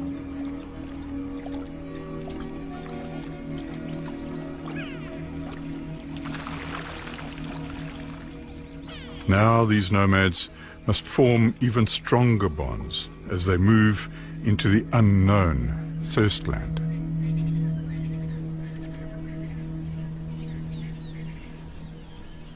The heat is hard on anyone who is slightly slower.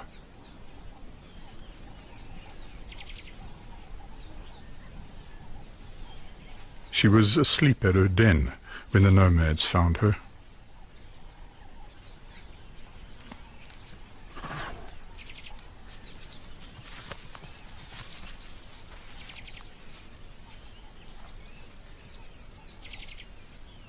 Bat-eared foxes mate for life.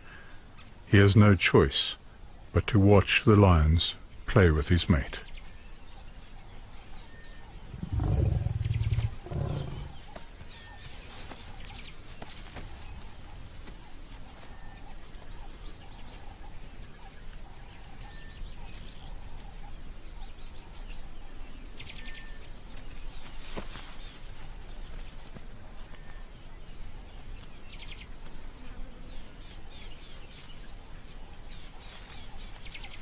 He'll have to raise the family alone now and be the lookout for all of them.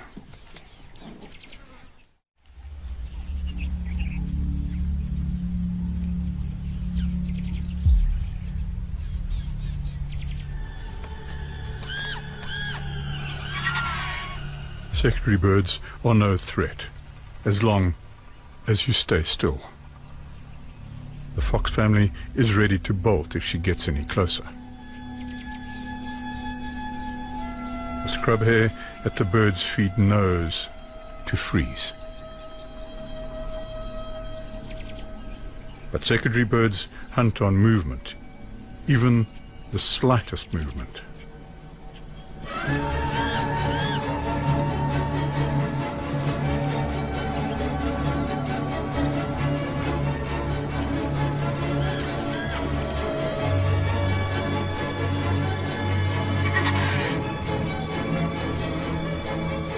It takes nerves of steel to wait it out. He just didn't have them.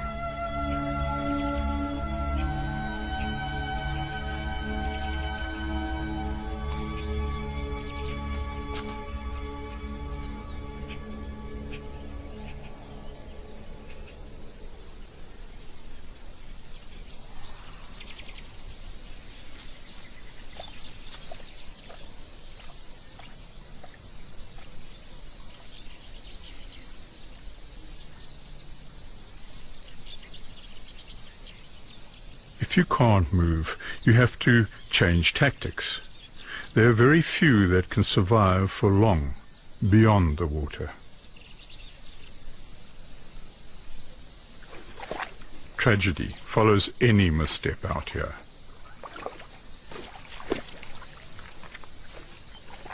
Procrastination when it comes to a decision to leave in a territory, a pool of mud, is simply foolhardy.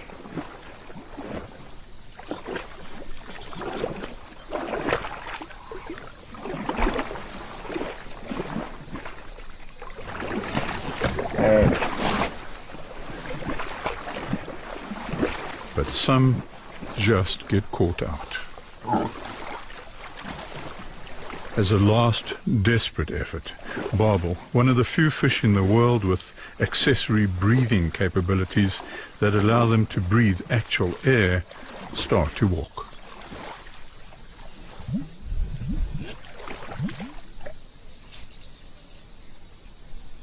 Some burrow into the mud and slow their metabolisms right down to barely a heartbeat, waiting for the rains. If they get it wrong, they're on the top layer and simply bake. She doesn't have the bulky body of Moporoto because she doesn't get the same food. She's a desert leopard.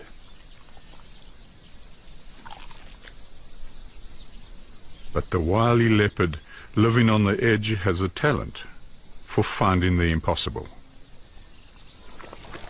A buried barbel. It's small, but in a few days the hippo will probably be stuck too. She can wait.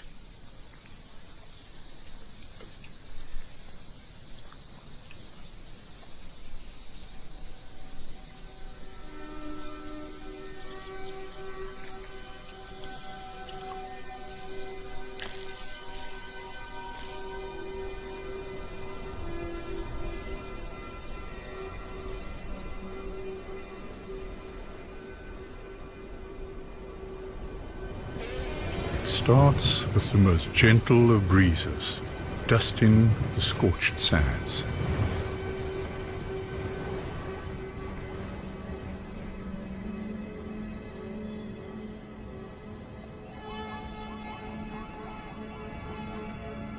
The zebra are the first to recognize it. Comes from out there.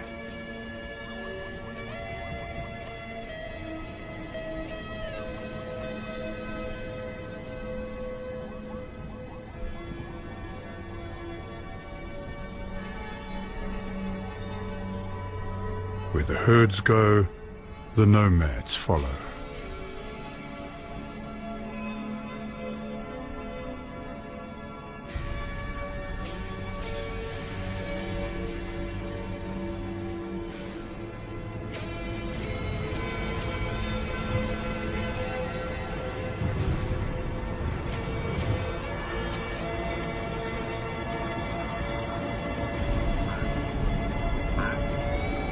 Movement. The hot air rises and cools. As it drops down, the air triggers a cycle of the most extraordinary contrasts. It is the eternal journey of life from death, water from dry, and motion from the static, stifling heat. They run on the promise of rain.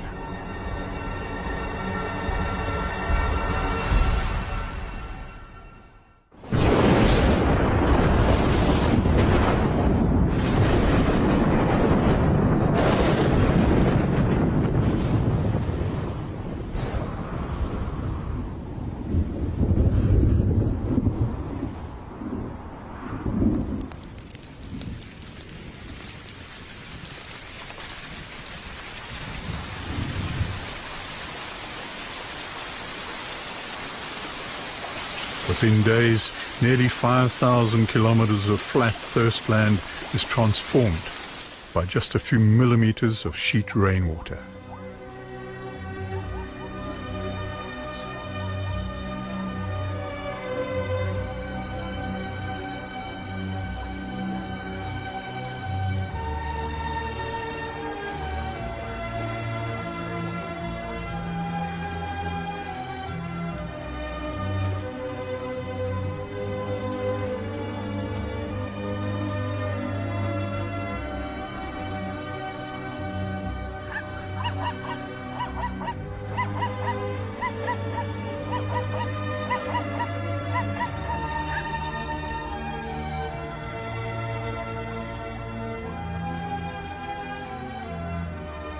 It takes the pressure off everyone. It unlocks them from purgatory.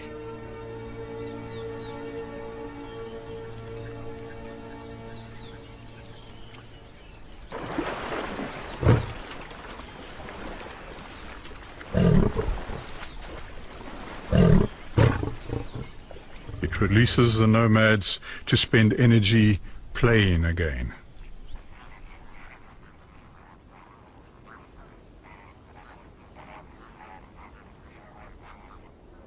It attracts thousands of pink visitors from across the subcontinent.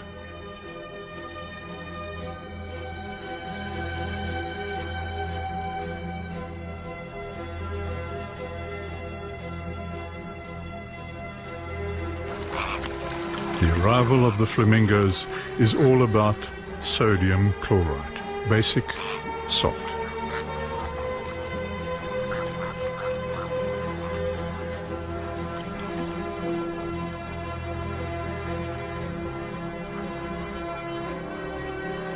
The rain has stimulated a hatching of shrimp that they feed on. The sheet water gives them the safety and an early warning against being ambushed.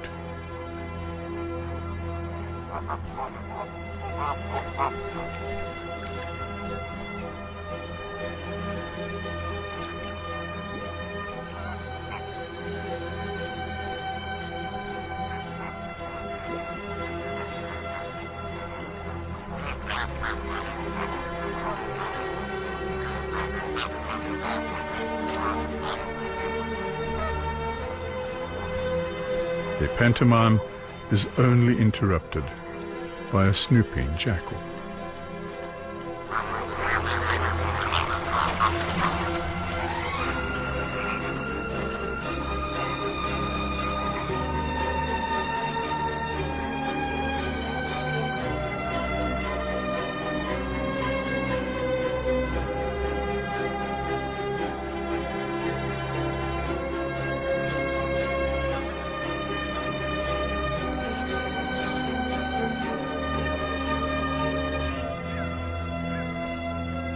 He's heading somewhere else anyway. The smell of blood on the wind.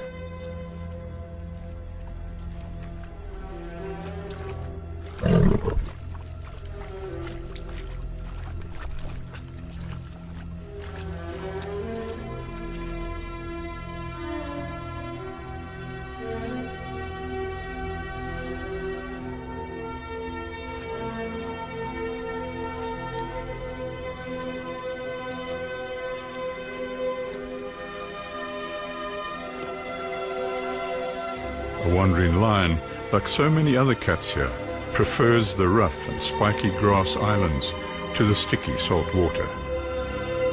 It's hard for everyone.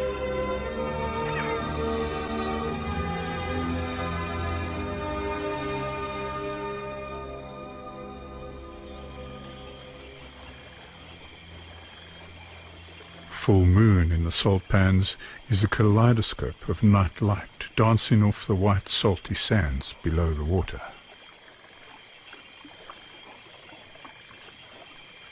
If you are a zebra in Botswana and want to find a mate, fight for your right to a herd, or even give birth in the safety of thousands, this is the place to be.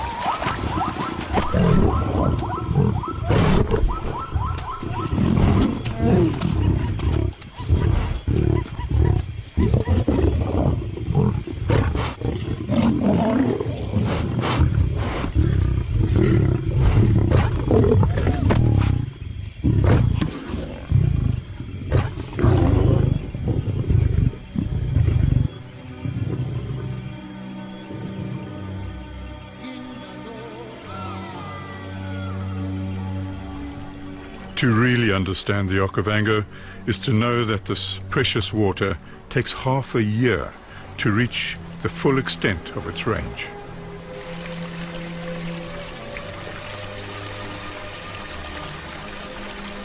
It nourishes over 15,000 square kilometers and everything that lives in it. Every single piece of life here plays its own unique role in creating this pristine landscape. And together, they all change the water's flow. They are a reflection of the river itself.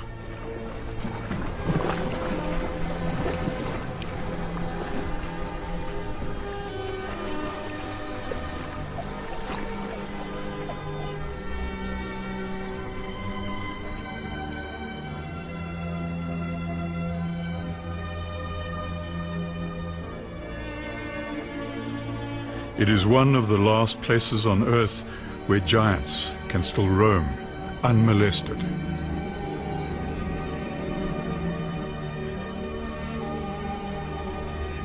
Where babies can trust in tomorrow, and where hope is alive.